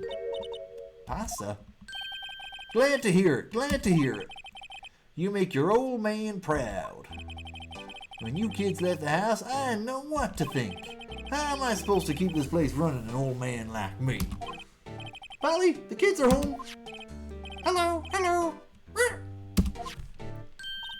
Nick, what was that? A parrot. The one on the perch. It's like a cross between a cockatiel and a red parrot. Keith! Yes? I'll leave the wet noodle in your company hands. In your capable hands, sonny. Nick? What's the wet noodle? Based on the available evidence, I'd say it's the name of his pasta shop. That's a relief, isn't it, Polly? Hello, hello. Squawk! Yep.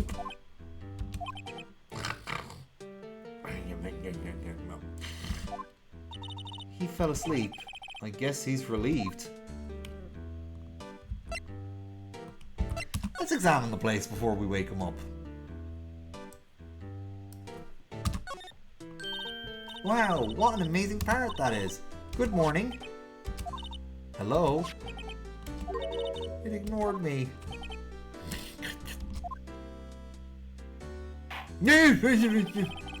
What, you forgot me? You gotta call her name first. Her name? Polly, how you been? Hello, hello, squirt. See? Neat, so the parrot's name is Polly. Alright. Too bad all she can say is hello. Old Polly can say lots of things. You just need to know the secret words. The secret words? Okay. Let's examine more, actually. Wait. Polly's not checked out yet. Polly, Polly, what's your name? Polly. Cute. Maya's found a new friend.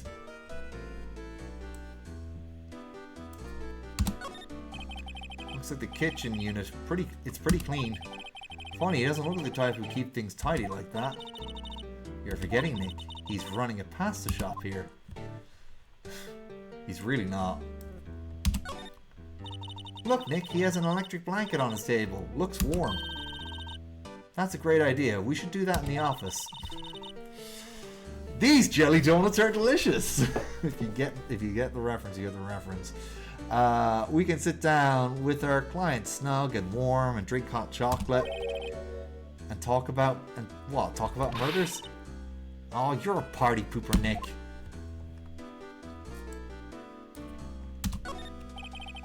Oh, there's a lot of various fish in Gourd Lake, aren't there? Something's funny, Nick. Aren't these fish saltwater fish? That is true. I guess. Yeah, actually there's an angler fish there. That is definitely a saltwater fish. Although I don't know if you can catch that while fishing. Wow, he has a television in here too.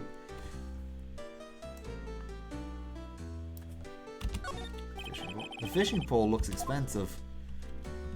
Alright. Now let's try talking to this guy. Pasta restaurant. Yeah. A pasta shop. Yep. I think the wet noodle will live on when I'm gone. My father started it, you know. So that makes you to the third generation. Meg? Yes? Tomorrow we'll start with the secrets of dough tossing. Dough tossing? You too, Keith. Yes? You will be the best pasta wrangler the West has ever seen. Pasta wrangler? I get the feeling that the West isn't pasta from Italy. I'm getting the feeling that, you know, in the Japanese original dialogue, he was probably talking about noodles, but they localized it to spaghetti and pasta. Meg! Yes? You know the best pastas have been made on the west of the Rockies, don't you? Right, of course. Everybody knows that. Nick? Huh? How long do we have to keep up this all in the family charade? This old man must know something about the murder. We're not leaving till we find out what that is.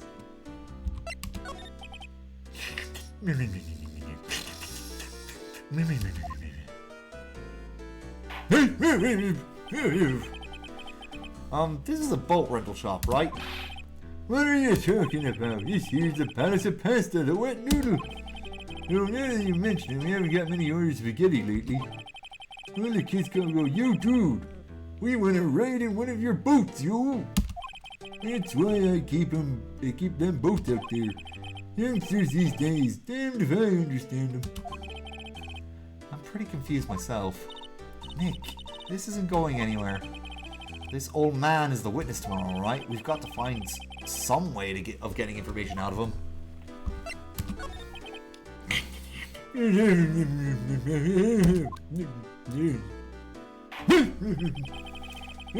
My memory's gotten worse of late.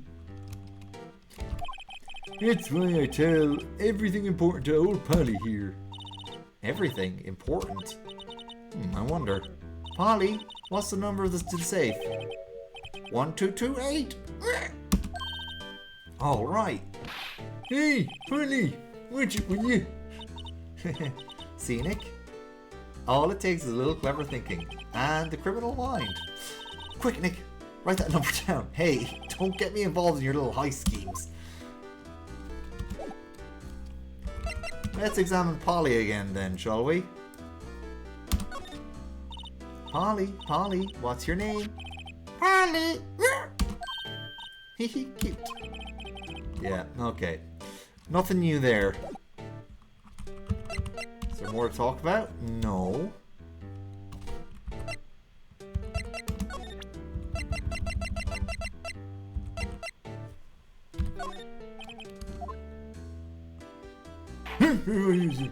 Oh, sure, Keith. Remember that tricolor pasta we were talking about? A rainbow lolly? I figured out the last color should be, we should use indigo blue. Indigo blue? That didn't seem to work the way I thought it might. Right, I think we're done with this guy then.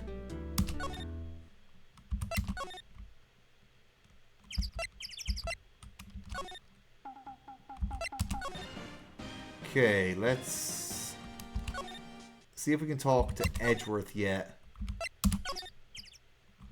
No, No, still can't talk to Edgeworth. Okay. Okay, new stuff here.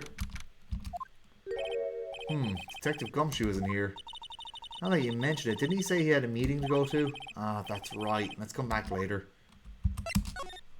Huh. No. Grossberg? Oh no, he's going to be out for the whole day.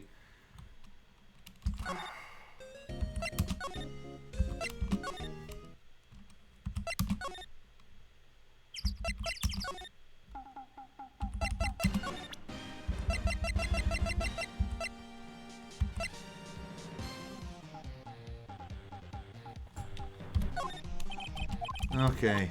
I don't know why that would have thought that would help.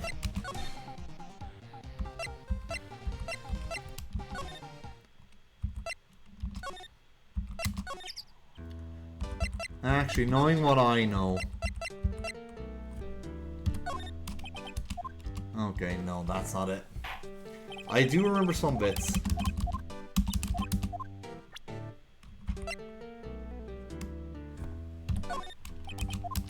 Okay.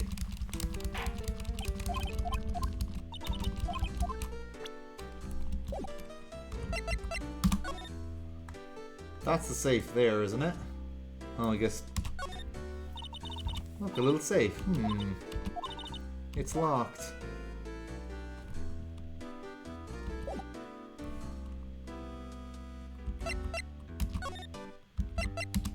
Okay, just gonna... It was talking about Polly that got it.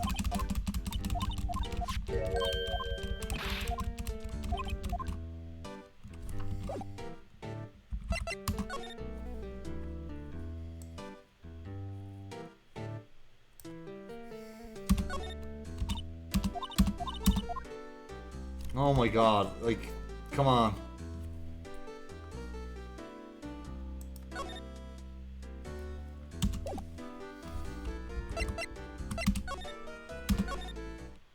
I don't know what I'm supposed to do now. I'm going to take a quick little break for a second. I need to get a snack.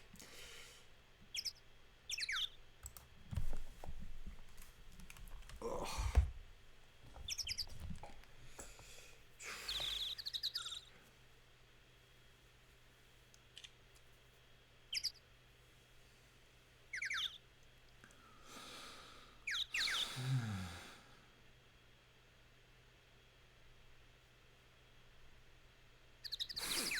So dumb.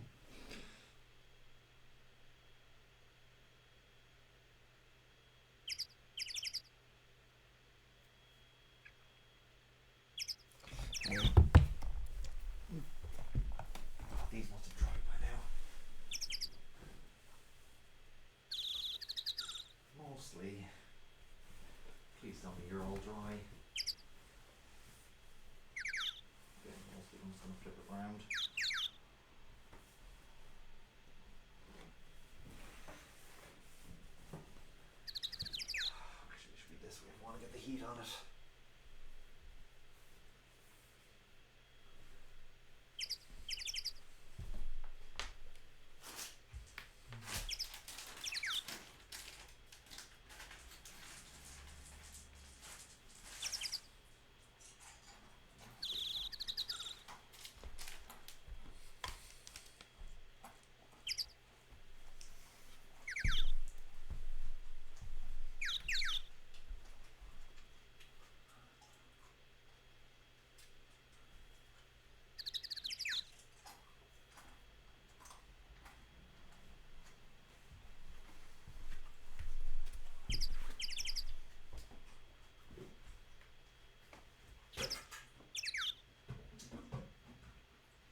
Okay.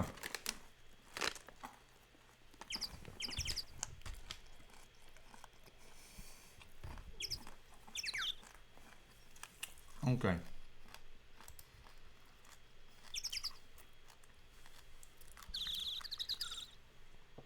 Alright. Alright, I had a little snack and I looked up the... I did look up what to do next. Save us a bit of time. Apparently this is where you present the attorney's badge.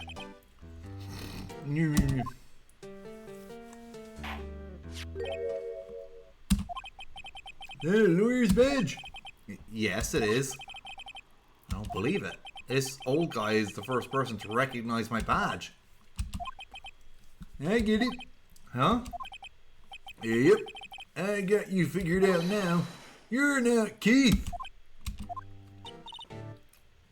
Nick? Now's our chance to clear things up. Sir? No, I'm not Keith. And I'm not Meg either. We're here investigating a murder that took place on this lake the other night. Please help us. A lawyer, huh? Please, mister. Alright, I'll help. But on one condition. What's that? When this case is over and done, you'll run the wet noodle. Promise to run the wet noodle. Okay, we promise. Nick, are you sure about this? Hey, anything to get this case solved. Also, who wouldn't want to eat Phoenix noodles? Oh, God, no, Phoenix. I guess so.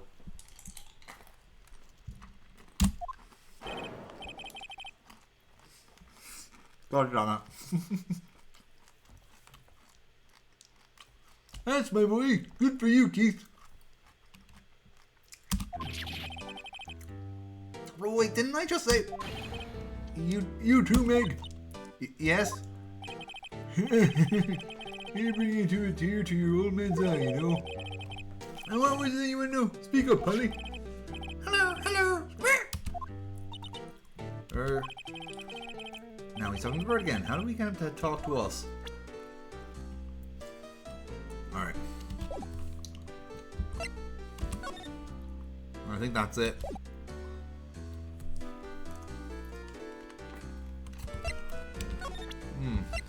Let me make sure. Hi, here's my only friend in the world. Isn't it right, Polly? Hello. Yep.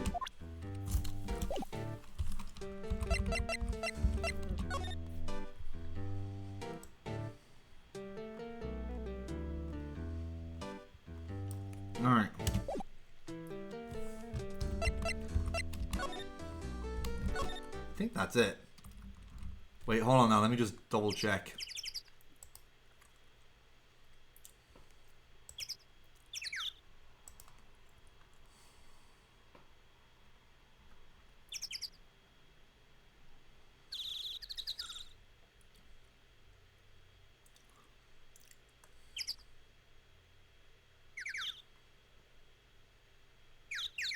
Oh, okay. I still had to present stuff.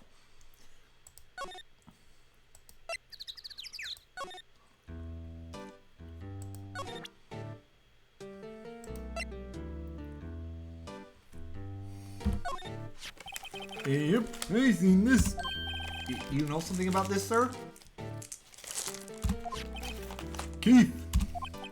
Yes? It's okay, you can call me Dad. Dad, you know something about this? Yep, the other night, out on the lake. Yes? I know all about that, I seen it. What? Tell us what you saw. And I suppose, since you're taking over the shop and all,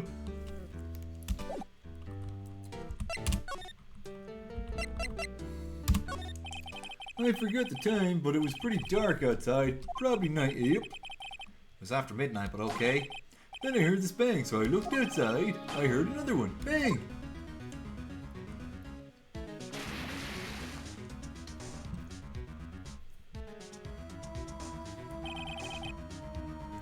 A little while later, this boat comes back. Then a young man walked by my window here. He was muttering something to himself. Yup. What did he say? Yep. I forgot. I'll remember tomorrow by court. Promise. We need to know earlier than that. You know what, eh? Little Terry was just here. Terry? Yep, that kid next door. You always used to make him cry, remember? He was wearing a tattered old coat. Got himself whiskers growing out of his face. He must be talking about Detective Gumshoe.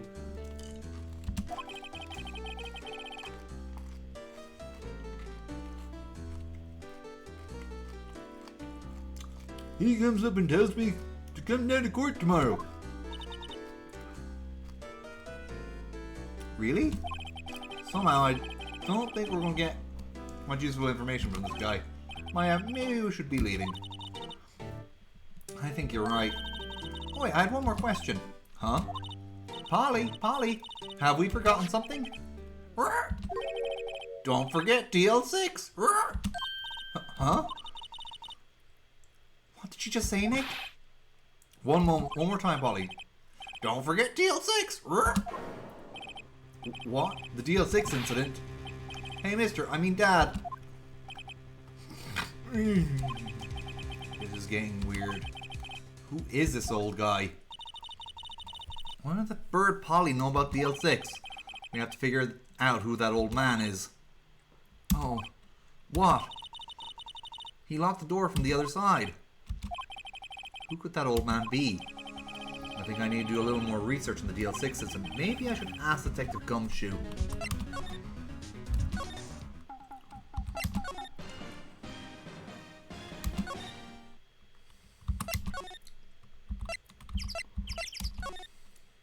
Alright, let's talk to Detective Gumshoe. Oh, shit. I just realized something. I lost Stream Manager there for a second.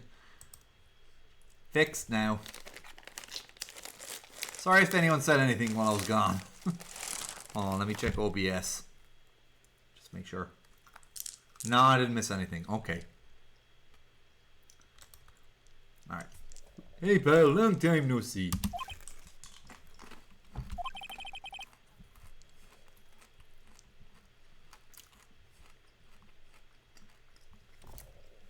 Sorry for eating from the street. You don't look so happy. What's wrong this time? I actually want to ask you something. Yeah? The boat caretaker. You know the boat rental shop down at Gord Lake? Oh yeah. The old man who runs it is appearing as a witness in court tomorrow, right? Huh. How'd you... Well, that was supposed to be top secret. Do you know who that old man is, detective? Actually, I don't. He's a bit of an odd bird. I haven't been able to get a straight answer out of him. I decided first that he wasn't persuasive enough to stand and testify as a witness. That's why when we called Miss Lotta Hart yesterday, as for who he is, we have absolutely no idea. Sounds suspicious.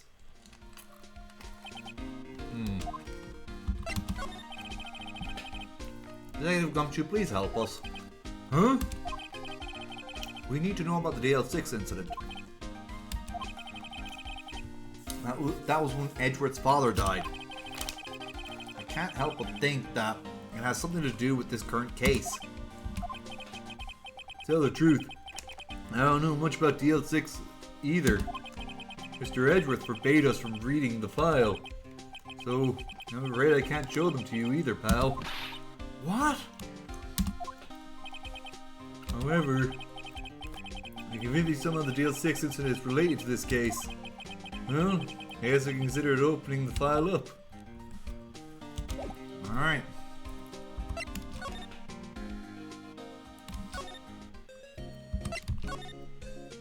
Alright. Check Grossberg first. Yeah, he's still out, so he's not detention center, I think. No! Okay. Shit. What? Who? I don't know.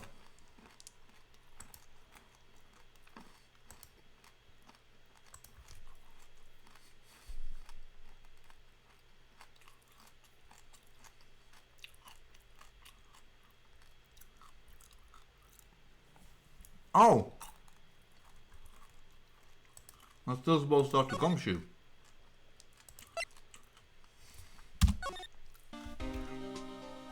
Sorry for looking at walkthroughs. I don't want to be stuck.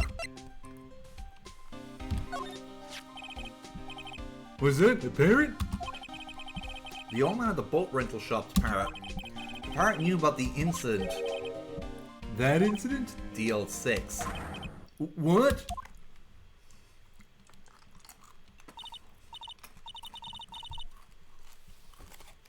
Polly, have we forgotten something?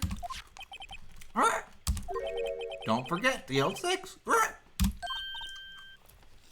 Huh? This is a bird. This is a bowl. Paper. Purple. Wario. Sorry, I'm just referencing Apollo right now. Apollo the Grey Parrot, not Apollo Justice. I'm pretty sure that old man must have taught her that word. Yeah, but how would that old man know about the DL6 incident? Wait, what if that old man was connected to the DL6? Nick, you think he might be? I get you. Sounds like you need information on DL6. Through there is the station's record room. I'll give you special permission to go in to find what you need. Alright, way to go, Detective Gumshoe.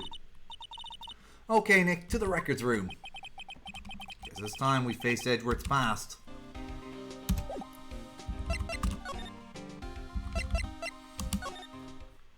That's got it. Alright, police department records room. Whoa! It's amazingly dusty. Oh, that's not good. 10 years of files and 10 years of dust, I guess. Let's find that DL6 stuff, quick! 10 years ago, both me and Edgeworth were 9 years old. We were almost through with 4th grade when he suddenly transferred. Because of DL6. Nick, I found where the file is. Oh, thanks. Let me know what you want to know about the DL6 incident. I'll go get the right file. Well, first, I have to get the main facts, like a summary. Right. Summary. Found it. Here you go. December 28th, 2001. That's exactly 15 years ago from the day after tomorrow. So in 2 days, the case is closed. The incident took place in the elevator of the district courthouse. What? Is this the same district courthouse where we were holding the trial now? Looks like it. There was a large earthquake at 2 p.m. that day. Part of the court building would collapse and all the lights went out. Wow, that was some earthquake. At the time, 3 people were trapped in the elevator. It took 5 hours for them to be rescued. 5 hours. That'd be scary like that in the dark. There was a lack of oxygen in the elevator and the survivors were unconscious. The survivors? One of the 3 in the elevator had been shot in the heart. That was Mr. Edgeworth's father, wasn't it? He said that his father had been shot before his very eyes, so Miles Edgeworth was one of the other passengers in that elevator. You have data on the victim, Edgeworth's father? Yeah, hold on. Victim. Here! Found it!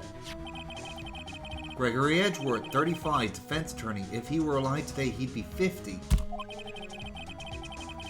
He had lost that day's case in court and got in the elevator with his son Miles. Miles Edgeworth, of course. So he was in the elevator with his father.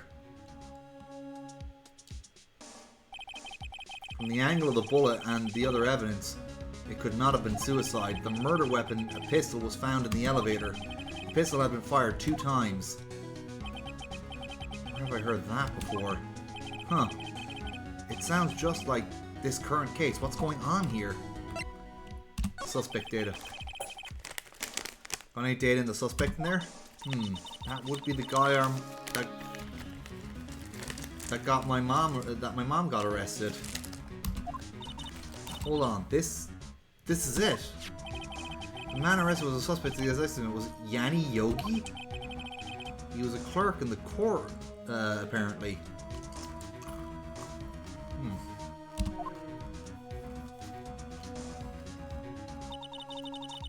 So he must have been the third person in the elevator. Well, then he had to have done it.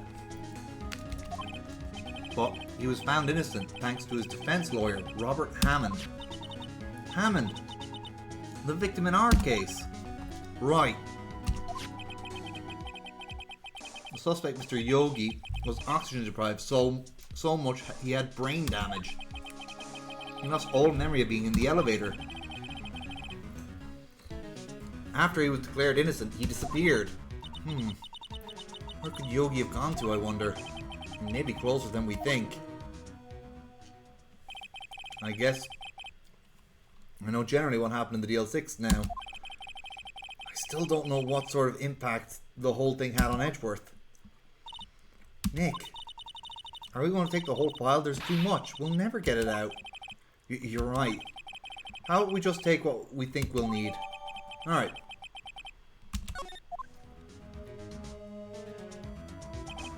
Right. That's probably all we'll be able to find here. All that's left is the trial tomorrow.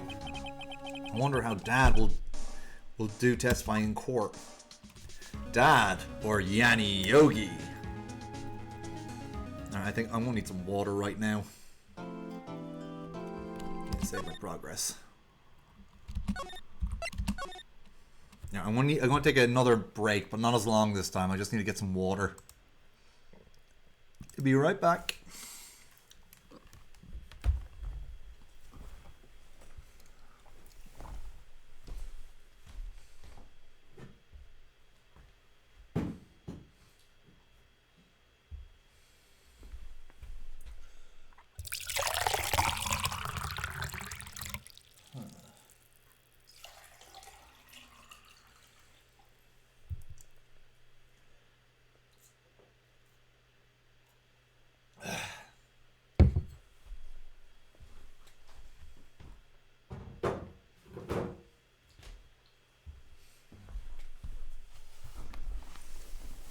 Alright. Continuing on.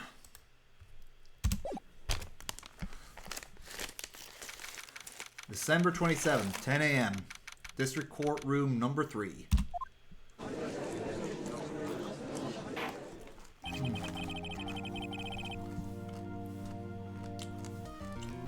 Court is now in session for the trial of Mr. Miles Edgeworth. Defense is ready, Your Honor.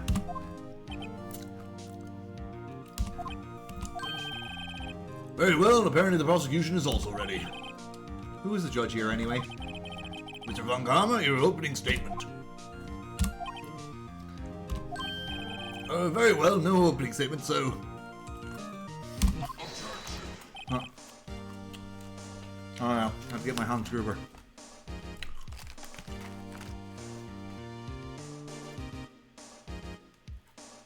Not so fast, Judge.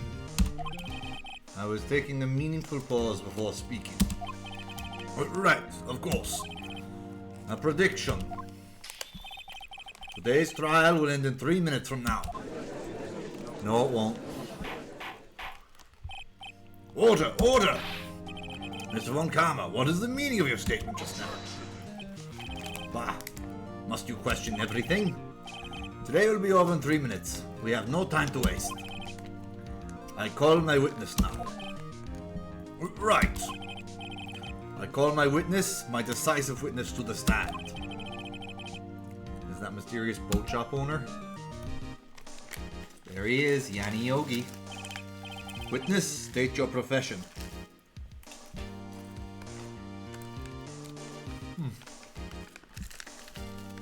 Okay, I've got no more minutes. What's the last bit?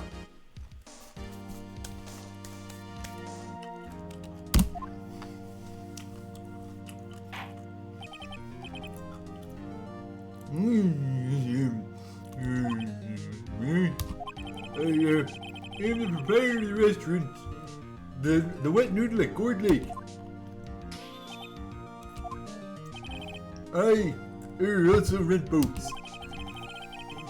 The night of the incident, you were in the boat rental shop, correct? Yep, I was. Please testify. Wait a second. We still haven't heard who this old guy is. Wait a minute. The witness hasn't stated his name yet. Because I did not ask him, Mr. Wright. Bah! I had predicted this trial would end in 3 minutes. Stop asking trivial questions and cooperate. Yeah, right. The witness will state his name. Well, I'm not really sure. Yep. What do you mean? My memory. Your Honor, the witness does not remember anything beyond the last several years. Ergo, he cannot recall his own name. He can't recall, you say? But the incident in question... Oh, keep it Hans Gruber. I went for a different German accent there. The incident in question took place 3 days ago. He can testify. Very well. Let's hear his testimony then, shall we, witness? The murder. It was the night of the 24th, just after midnight. Yep. I was in the restaurant where I was here, rent boats, as usual, and I heard a bang. Yep. That hiccup was not intentional, but it did add to the character. When I looked out the window, I saw a boat just floating on the lake. And I heard another bang.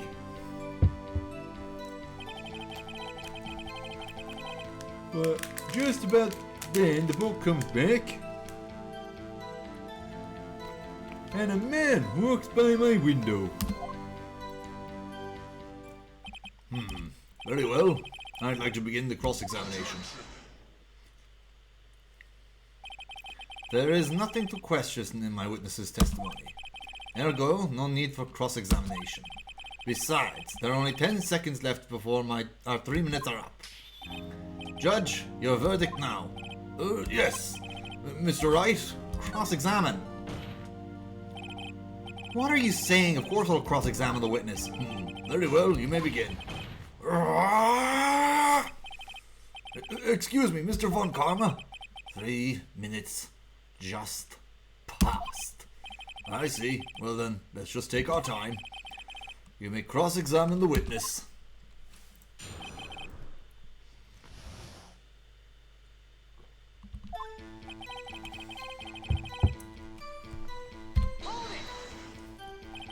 Just after midnight, you say? Yep, just around then. Are you sure? Pretty sure, yep. When I talked to you yesterday, you were rather vague about the time. I'm surprised you seem so sure about it today. I asked him and he remembered. Isn't that right? Don't glare at me like that. I remembered it clearly, I did. Yep. You see? Continue. Sorry, wrong German accent. Okay. Is there anyone else who could verify that? Well, I guess Polly could. That's not good enough for a court of law. Mr. Wright, exactly what's good enough? Your Honor, this Polly is a parrot. A parrot? Don't be so hard on the girl, Keithy boy. Keith. The prosecution concedes that we cannot prove the witness was in the shop. Witness, please continue.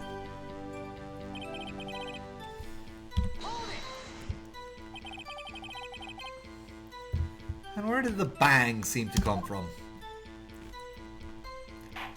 Hey, from the lake, I figure. Are you certain? Are you certain? There we go. Yep. Good. Continue. Carl had the explosives. I've got to get the right accent right. I've got to get it right. I just got to quote Hans Gruber until I get it right. Was there someone in the boat? It was pretty far out there. I couldn't see clearly. But I figure there was 2 men out there. Yep. But you couldn't see them clearly. Yep. At the time, that is. At the time? And I heard another bang. So you're 2 gunshots total. Yep. That's what Lana said in her testimony yesterday. Okay, press this. By your window. Yep, by my window. Right outside the window of my little shack. And could you see the man's face? Well, the fog was pretty darn thick, but he was right there in front of me. I saw him. This is a rather important detail. Please add it to your testimony. Tisk, tisk, tisk. I have a bad feeling about this.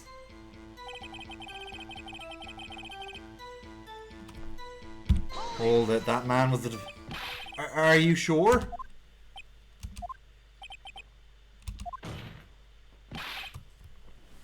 Dad?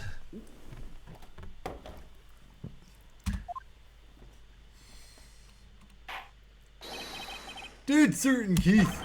He said I can't believe he's dead as I was walking by too.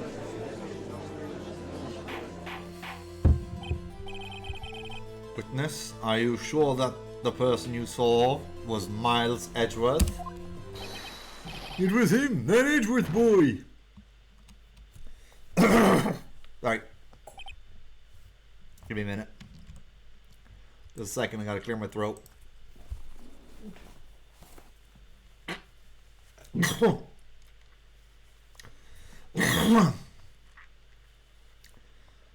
Sorry. It was easier to go BRB than turn off the mic. Because the mic's not on that. Okay, let us resume.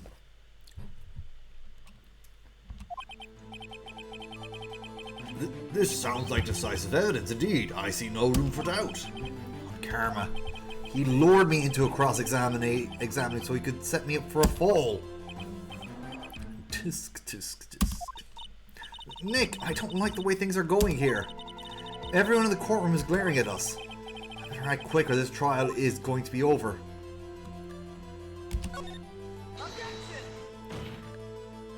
Your Honor, we proved in yesterday's trial that it could not have been Edgeworth who fired that gun. Mr. Wright, are you referring to the fingerprints from Edgeworth's right hand found on the gun? And the photograph showing a man firing with his left hand? Exactly. This is easily explainable. He could have wiped his print after he fired. Are you ignoring the truth of the matter here? Everything in the witness's testimony is true. Judge is lost in thought. What should I do?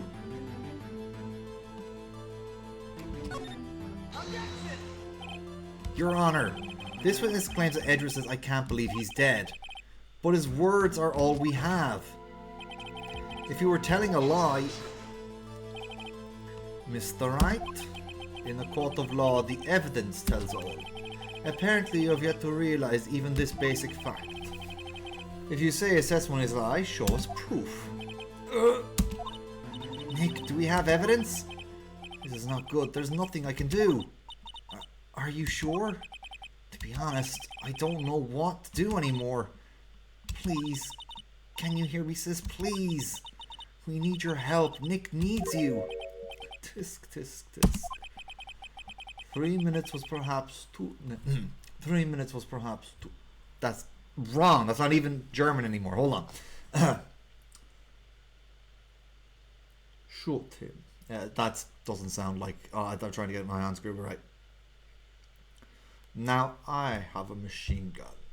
Ho, ho, ho. 3 minutes was perhaps too high an expectation. However, 15 minutes isn't bad. This must be a new record. Enough. The witness may leave the stand. The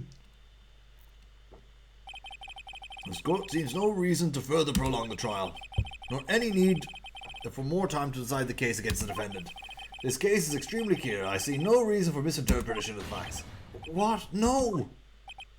The court finds the defendant, Mr. Miles Edgeworth.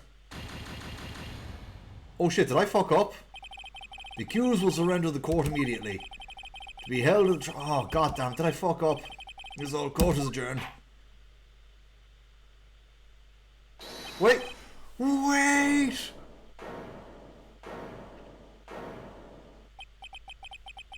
Who was that just now? Me! Huh? What? It's Larry. I forgot all this. Larry? What are you doing here? Listen, you gotta listen to me. I was there in the park the night of the murder. I wasn't sure about it until just yesterday, but today I remembered it. Remembered what? The gunshot. I heard it too. Order. What is the meaning of this? The verdict has been decided. I call for an adjournment. One moment, Mr. Von Karma. So you say you heard a gunshot? Yeah, I did. A gunshot that night. I was sitting here in the audience listening to the testimony. Then I realized something he said was different from what I remember. Anyhow, I can't just sit here and let you call Edgy a murderer. It's just not right. I'll testify. Let me testify. Order! Order! This is the first time something has happened like this in my court. I'm not quite sure how to proceed. Judge, you have already given your decision. The trial is over. Nick, this is it. Larry's given us one final chance at this. She's right. If only it wasn't Larry. He could make things even worse. Mr. Edgeworth was just declared guilty, Nick. It doesn't get any worse. You're right. Okay. Your Honor, if there is another witness, it is our duty to hear him speak. Right there, right here, right now. A waste of time. The verdict cannot be overturned. Allow me to speak my opinion. In all court proceedings, it is our duty to prevent an inaccurate verdict. In order to make sure no mistake has been made, every witness should be heard. What is this? I withdraw my previous verdict of guilty. Mr. Von Karma, I order you to call this new witness to testify, now! What? The court will adjourn for a 5-minute recess. After that, we will hear this new witness. Court is adjourned. Hell yeah, Larry to the rescue. December 27th, 10:28 a.m. District Court, Defendant Lobby number 2. Whew. That was too close. Sorry to keep you on the edge of your seat like that, Edgeworth. I've seen worse. Yeah, right, Edgeworth. You're sweating like bullets. I just wonder what Larry plans to say in there. Larry was at the lake that night. Yeah. He said he went to the lake looking for the steel samurai balloon that flew into the lake. Oh, right. And he found the balloon and the air tank that night. Yeah. Hey, Edgeworth? Huh? You have something to say, right? Yeah, a lot of things. You seem out of it. What's wrong? It's nothing. Mr. Edgeworth, there's something I've been meaning to ask you. What's that? Why are your fingerprints on the murder weapon? Oh.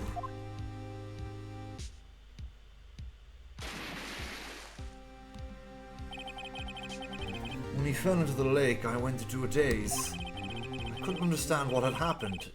I couldn't think straight. Then I saw the pistol lying on the floor of the boat in front of me.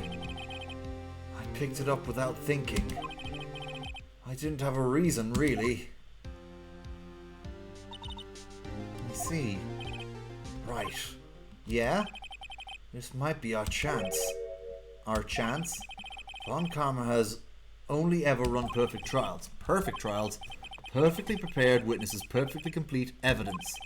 That's the secret to his success.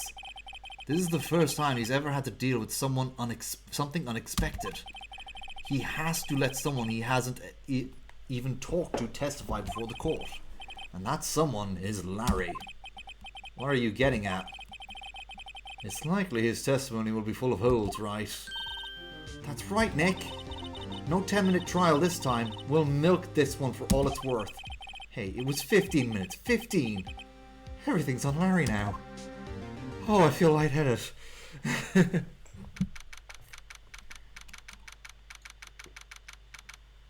Alright, here we go. Court is now back in session. Witness, please testify to the court about everything that you saw on the night of December 24th. Right, leave it to me. Please, Larry, don't mess this one up. I hate to admit it, but you're our last chance. Karma didn't have time to prep his witness. I just hope Edgeworth's right about this being our big break.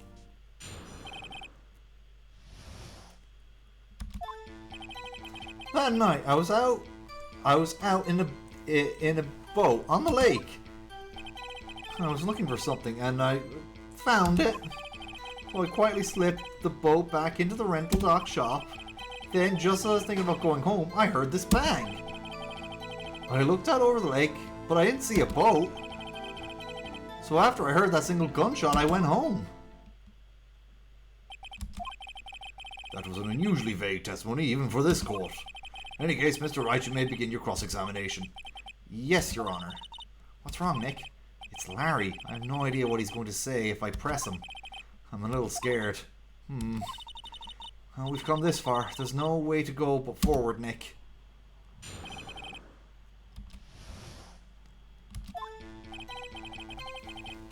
Okay. Something wrong, Mr. Wright? There are so many things wrong, I don't know where to begin. Well, okay, first of all, what time was it? Oh, it was after 11 when I went out in the boat. By the time everyone had gone home for the night, so I waited till the coast was clear, so to speak. And why were you out on the boat at such a late hour? I was looking for something. Oh yeah, we don't need this part. Looking for something. Yeah. Mr. Butts, what was it you were looking for? What the witness was searching for is irrelevant. Most likely he was hunting for this Gordy. That's surprisingly close to the truth in a sense. This is all irrelevant. Let's get this over with.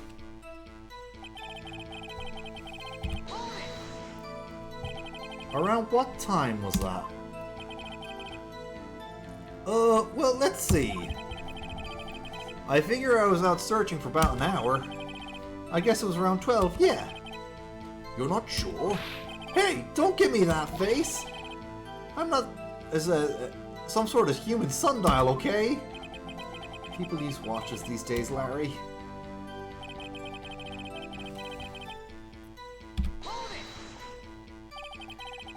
Where did the sound come from? Yeah, well, I wasn't too sure about that. I looked around, you know. Did you look at the lake? Yeah, I looked. I looked out over the lake, but I didn't see a boat. Wasn't there a boat on the lake? Order! Order! Well, Mr. Butts? Whoa, whoa! Everyone just calm down, okay? I mean, it was real foggy that night. I'm not sure whether there was a boat out there or not. Oh, okay, no problem. That's just the most important part of this case. So after I heard a single gunshot, I went home. So you only heard one bang, correct? Yeah. Huh. Well, Nick? It's pretty wishy-washy, the testimony, wasn't it? I guess I should start working on the contradictions. Sorry. Should be more helpful. I wish I could call my sister. Hold on now. Oh, now I know where there's one contradiction.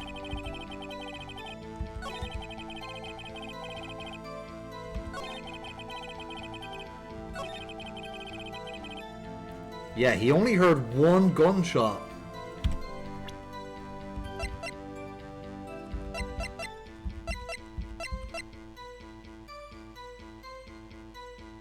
And it was fired 3 times. Oh, what the fuck? Why is the gun not it? Oh. Okay, I'll have to look for something else.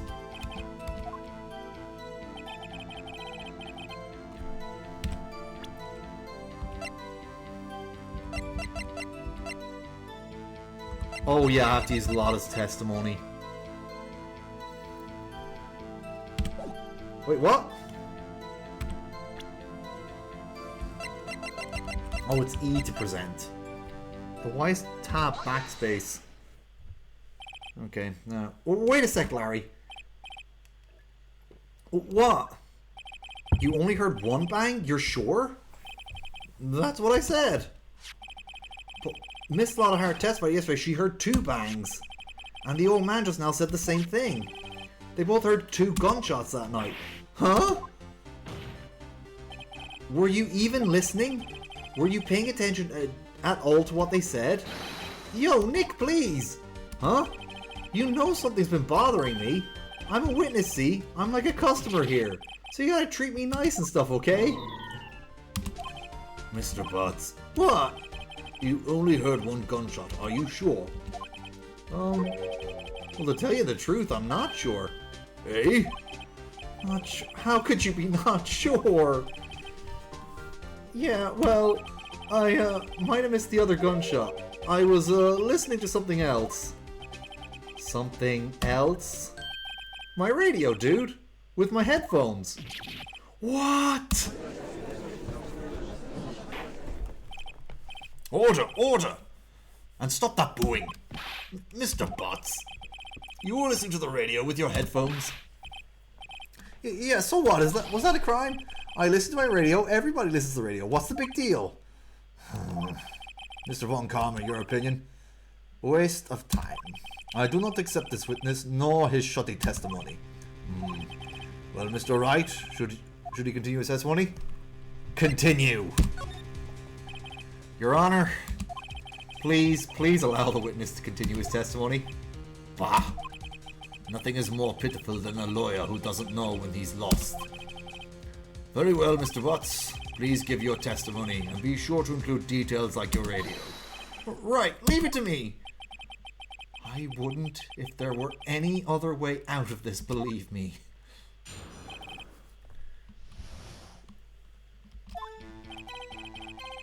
It's lonely being alone on Christmas Eve. That's why I was listening to an old request show on the radio, see?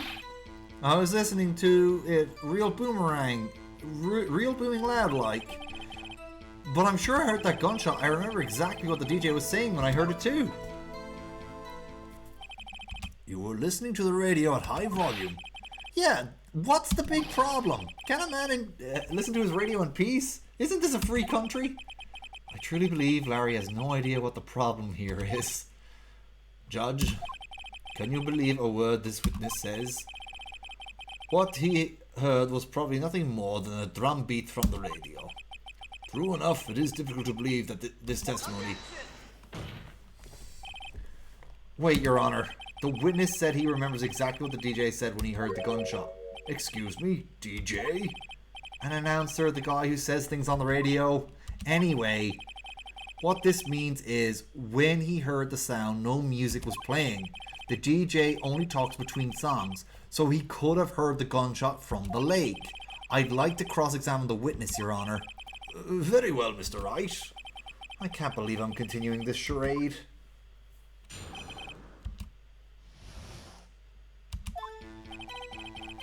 Okay.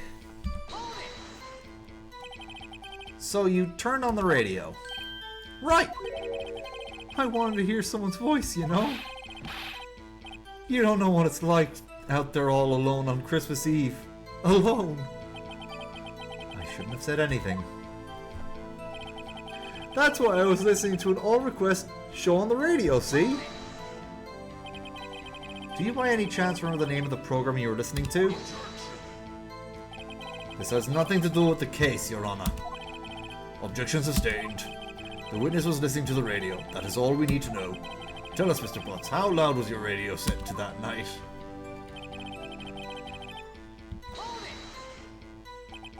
Real booming loud? Yeah, you know. And you had the headphones on. Yup. I wouldn't think you could hear anything going on outside at all.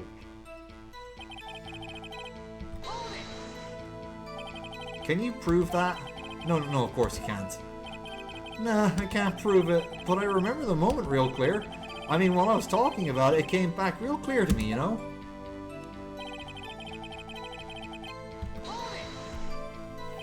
What did she say? Mr. Wright, please cease these pointless questions. What possible good could knowing what the radio DJ said do us? Indeed, Mr. Von Kammer has a point. I'll allow the question, only if you see some reason why. Why we should care. We should care. We should care, Your Honor. Of course we should. Why? Well, how do you know if we don't ask him? That is Phoenix Wright bullshitting his way through things. Fine, very well. Mr. Butts, please testify to the court. What was the radio announcer saying when you heard the gunshot? Just when she said, hey, it's almost Christmas. I heard the gunshot. Are you sure? Of course I am. She had this real sexy voice. Maybe Von Kammer was right. I'm not sure how this helped. No. It's good. It's good. Hold on now. I have to present. Just have to try and remember. I'm not looking at the walkthrough, by the way. I'm gonna make sure I get this.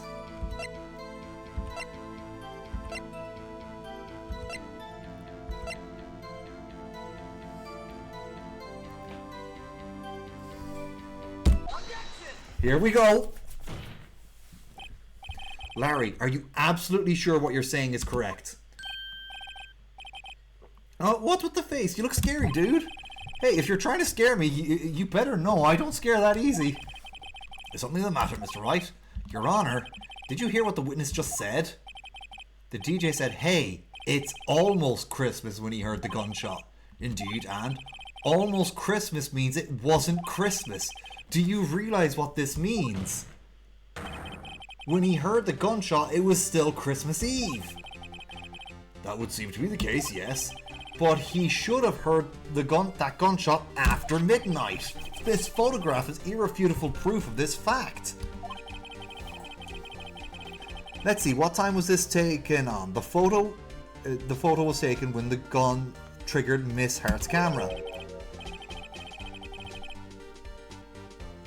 Christmas at 25th of December, 1:15 midnight, 15 minutes after midnight on Christmas Day.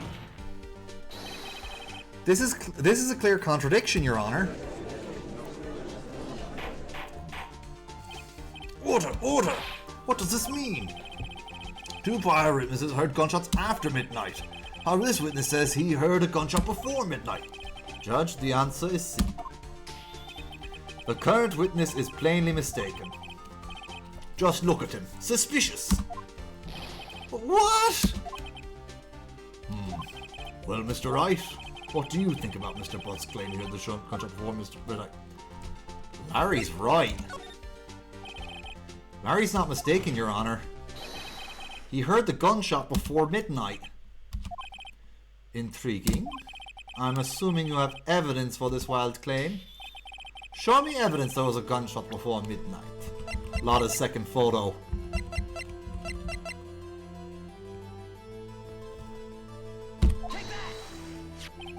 Look at this photograph. It was taken by our witness yesterday, Miss Lotta Hart, with her automatic camera. The timestamp on the photo reads December 24th, 11:50 p.m. Oh? But there's nothing on the lake in this picture. Your Honor, the real issue here is not why nothing is shown in the photograph. It is why the photograph exists at all. What do you mean? Your Honor, this photograph was taken by an automatic camera. This camera was set to go off in response to loud noises. Aha! Correct.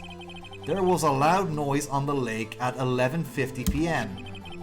This is why this photograph was taken. In other words, when Larry heard that gunshot, it was definitely still Christmas Eve. Indeed, it would seem that is the case. Then where does that leave us? Miss Hart testified she heard the gunshots after midnight. Are you claiming that she was mistaken? Not at all, Your Honor. It is the fact that the camera triggered at 15 minutes after midnight. Your Honor, that night there were 2 sets of gunshots with a 25-minute pause between them.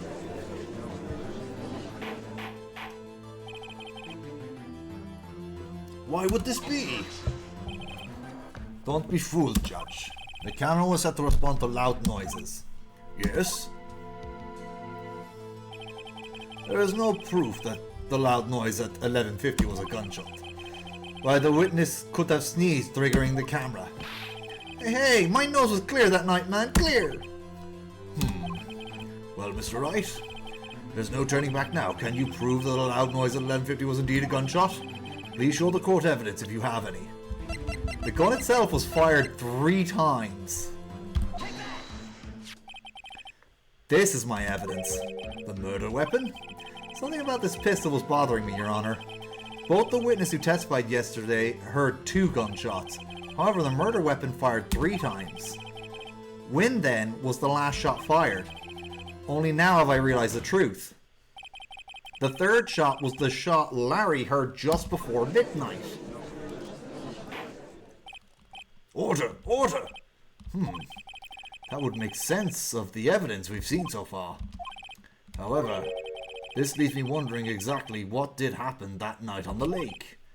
Exactly.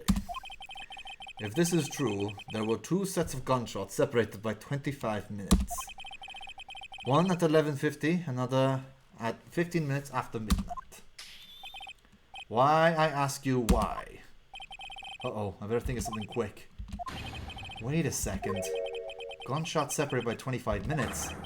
Ah! What's wrong, Nick? I have it! Huh? Remember the case with the Steel Samurai?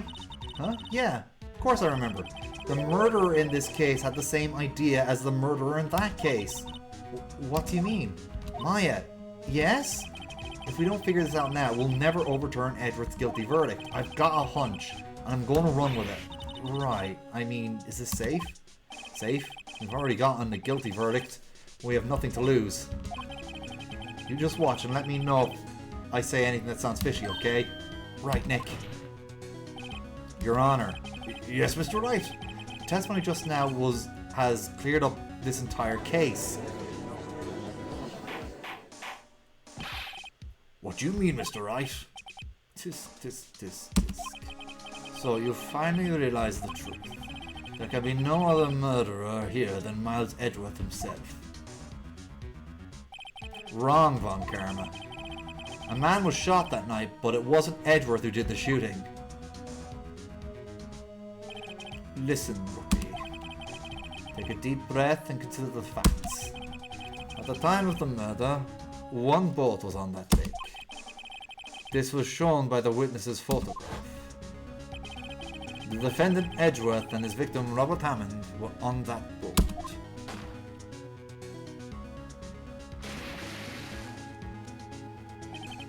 There was a gunshot fired on that boat and Robert Hammond fell into the lake.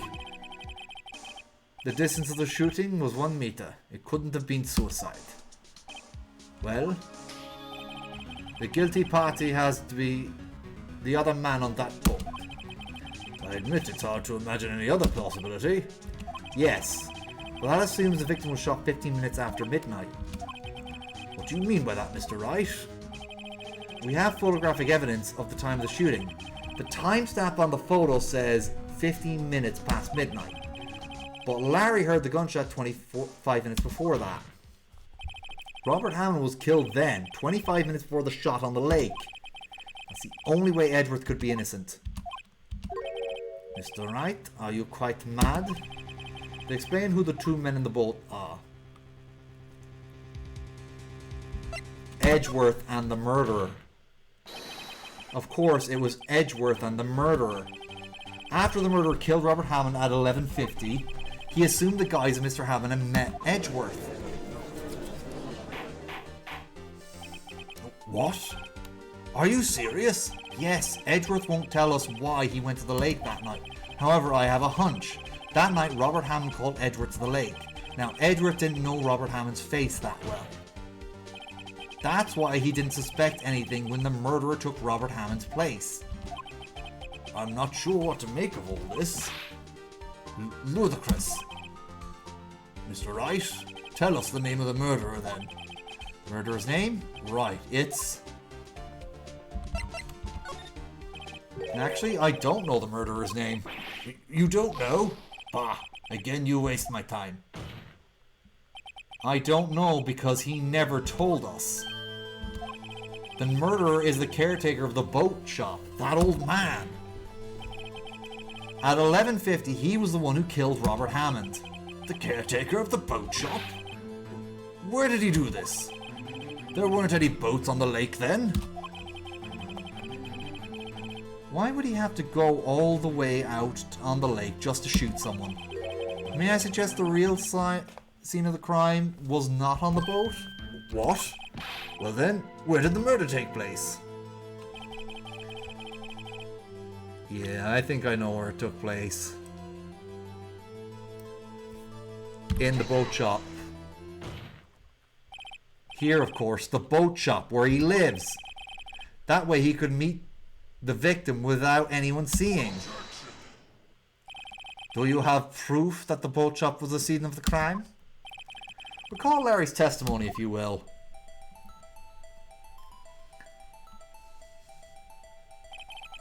That night he was out on the lake in a boat, searching for something. He finds it and returns the boat. Then, just as he was starting to head for home, he hears a gunshot. He heard a gunshot, Your Honor, even though he was wearing headphones at the time. In other words, a gunshot was very, very close by.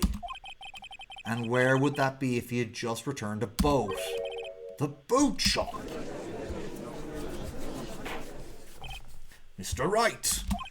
What happened that night on Gourd Lake? Please tell the court from the beginning. Yes, Your Honor. Nick, are you sure about this? Not really. But I think if I start at the very beginning, and I take this slow, I might just be able to figure this out. That night, the caretaker of the boat shop called Robert Hammond to his shop.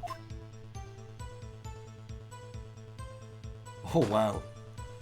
That look of horror. This was around 11:50. That was when the gunshot that Larry heard was fired. After that, the caretaker put on Robert Hammond's coat.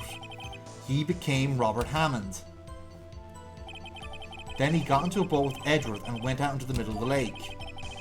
Then who fired the pistol on the boat, Mr. Wright? Of course it was the murderer who shot the pistol. He shot twice. Both missed Edgeworth on purpose. Wait a minute. Yes? Why would he shoot twice if he didn't mean to hit anyone? Details. Know this, Mr. Wright. The moment you run out of explanations is the moment you lose. Tell us why the murderer had to fire twice. To create a witness. I believe he shot twice to create a witness, Your Honor. Create a witness? The murderer lifts his pistol, fires one shot. That ensures anyone who heard the shot would look at the lake. Indeed, Miss Hart did exactly that after hearing the first shot. Next, the murderer waits a bit and he fires again. Then, the murderer jumps from the boat himself, leaving the pistol in the boat behind him. I see. To someone looking from the edge of the lake, it would appear that one of the men on the boat had shot the other. The murderer didn't know about the automatic camera, of course. That's why he shot twice, to draw attention to the boat. Once you realize that, everything else falls into place. The boat shop caretaker swam back to his shop. Then he put Mr. Hammond's wet coat back on the body, and then he threw the body into the lake. This is what happened, Your Honor. These are the events that transpired that night on Gourd Lake.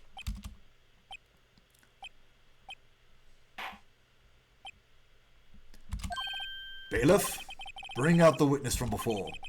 The boat shop caretaker, quickly.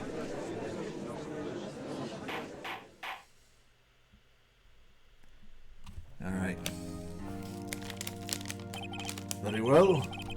While we are waiting for the caretaker, I would like to ask the defendant, Mr. Miles Edgeworth, a few questions. Mr. Edgeworth, please take the stand. Mr. Edgeworth, you heard what the defense has said. Yes. Well, why did you go to the lake that night? What Wright has said was mostly correct. Astonishingly so, actually. Yes. Several days ago I received a letter. The letter was signed Robert Hammond. He asked me to come to the boat shop by the lake at midnight on Christmas Eve. He said he had something very important to discuss with me. Something important? I'm sorry, I can't say what it was. Your Honor, sir! Bailiff, we are conducting a trial. I ask you to remain quiet. The witness has disappeared. He isn't at the boat shop either. What? What should I do? Find him, quickly. We cannot allow him to get away.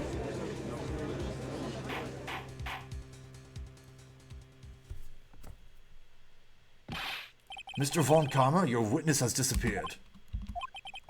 A search warrant has already been issued. It goes without saying I cannot declare a guilty verdict under these circumstances. I will extend the trial until tomorrow, the final day allowed. I request that the police department utilize all forces to find that witness. Am I understood? One more thing. Just who is that boat shop caretaker? I think his identity has become very important to this trial. I want him, and I want to know who he is. Very well, court is adjourned.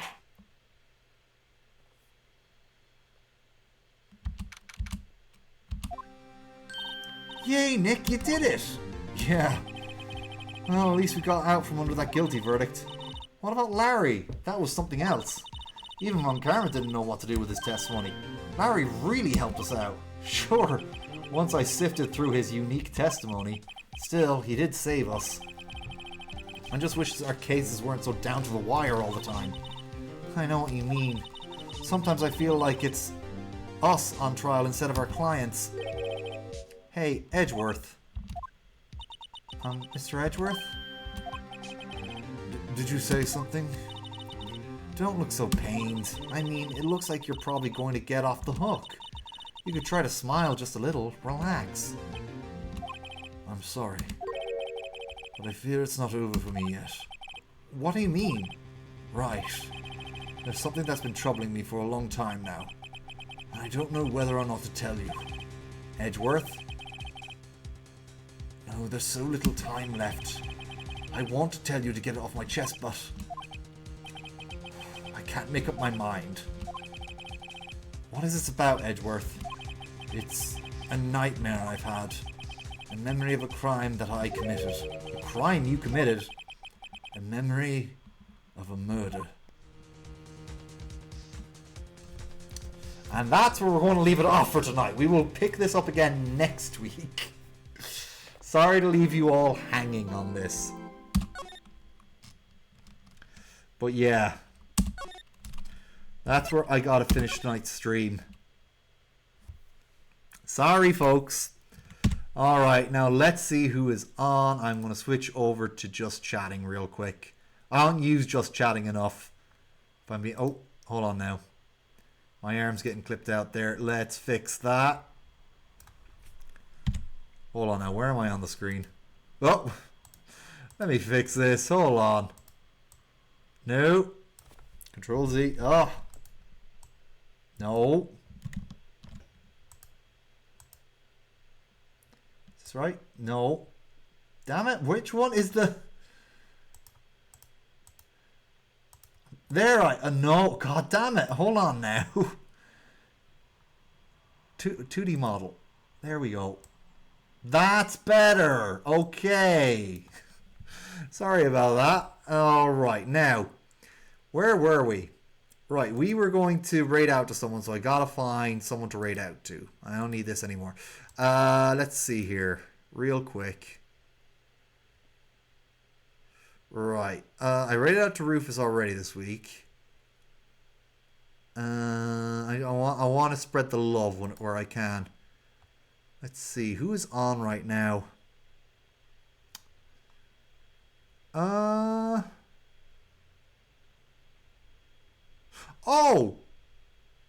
Taro Katal, the bull. We can raid out to them. Yeah, I think we'll raid out to the bull.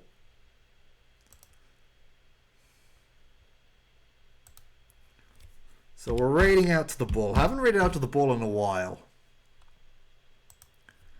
Alright, they are playing Spyro right now. So that's who we're raiding out to. Okay, so I'll see you folks next time. I'll be back Monday next week. And we'll see what happens from there. Alright, bye now.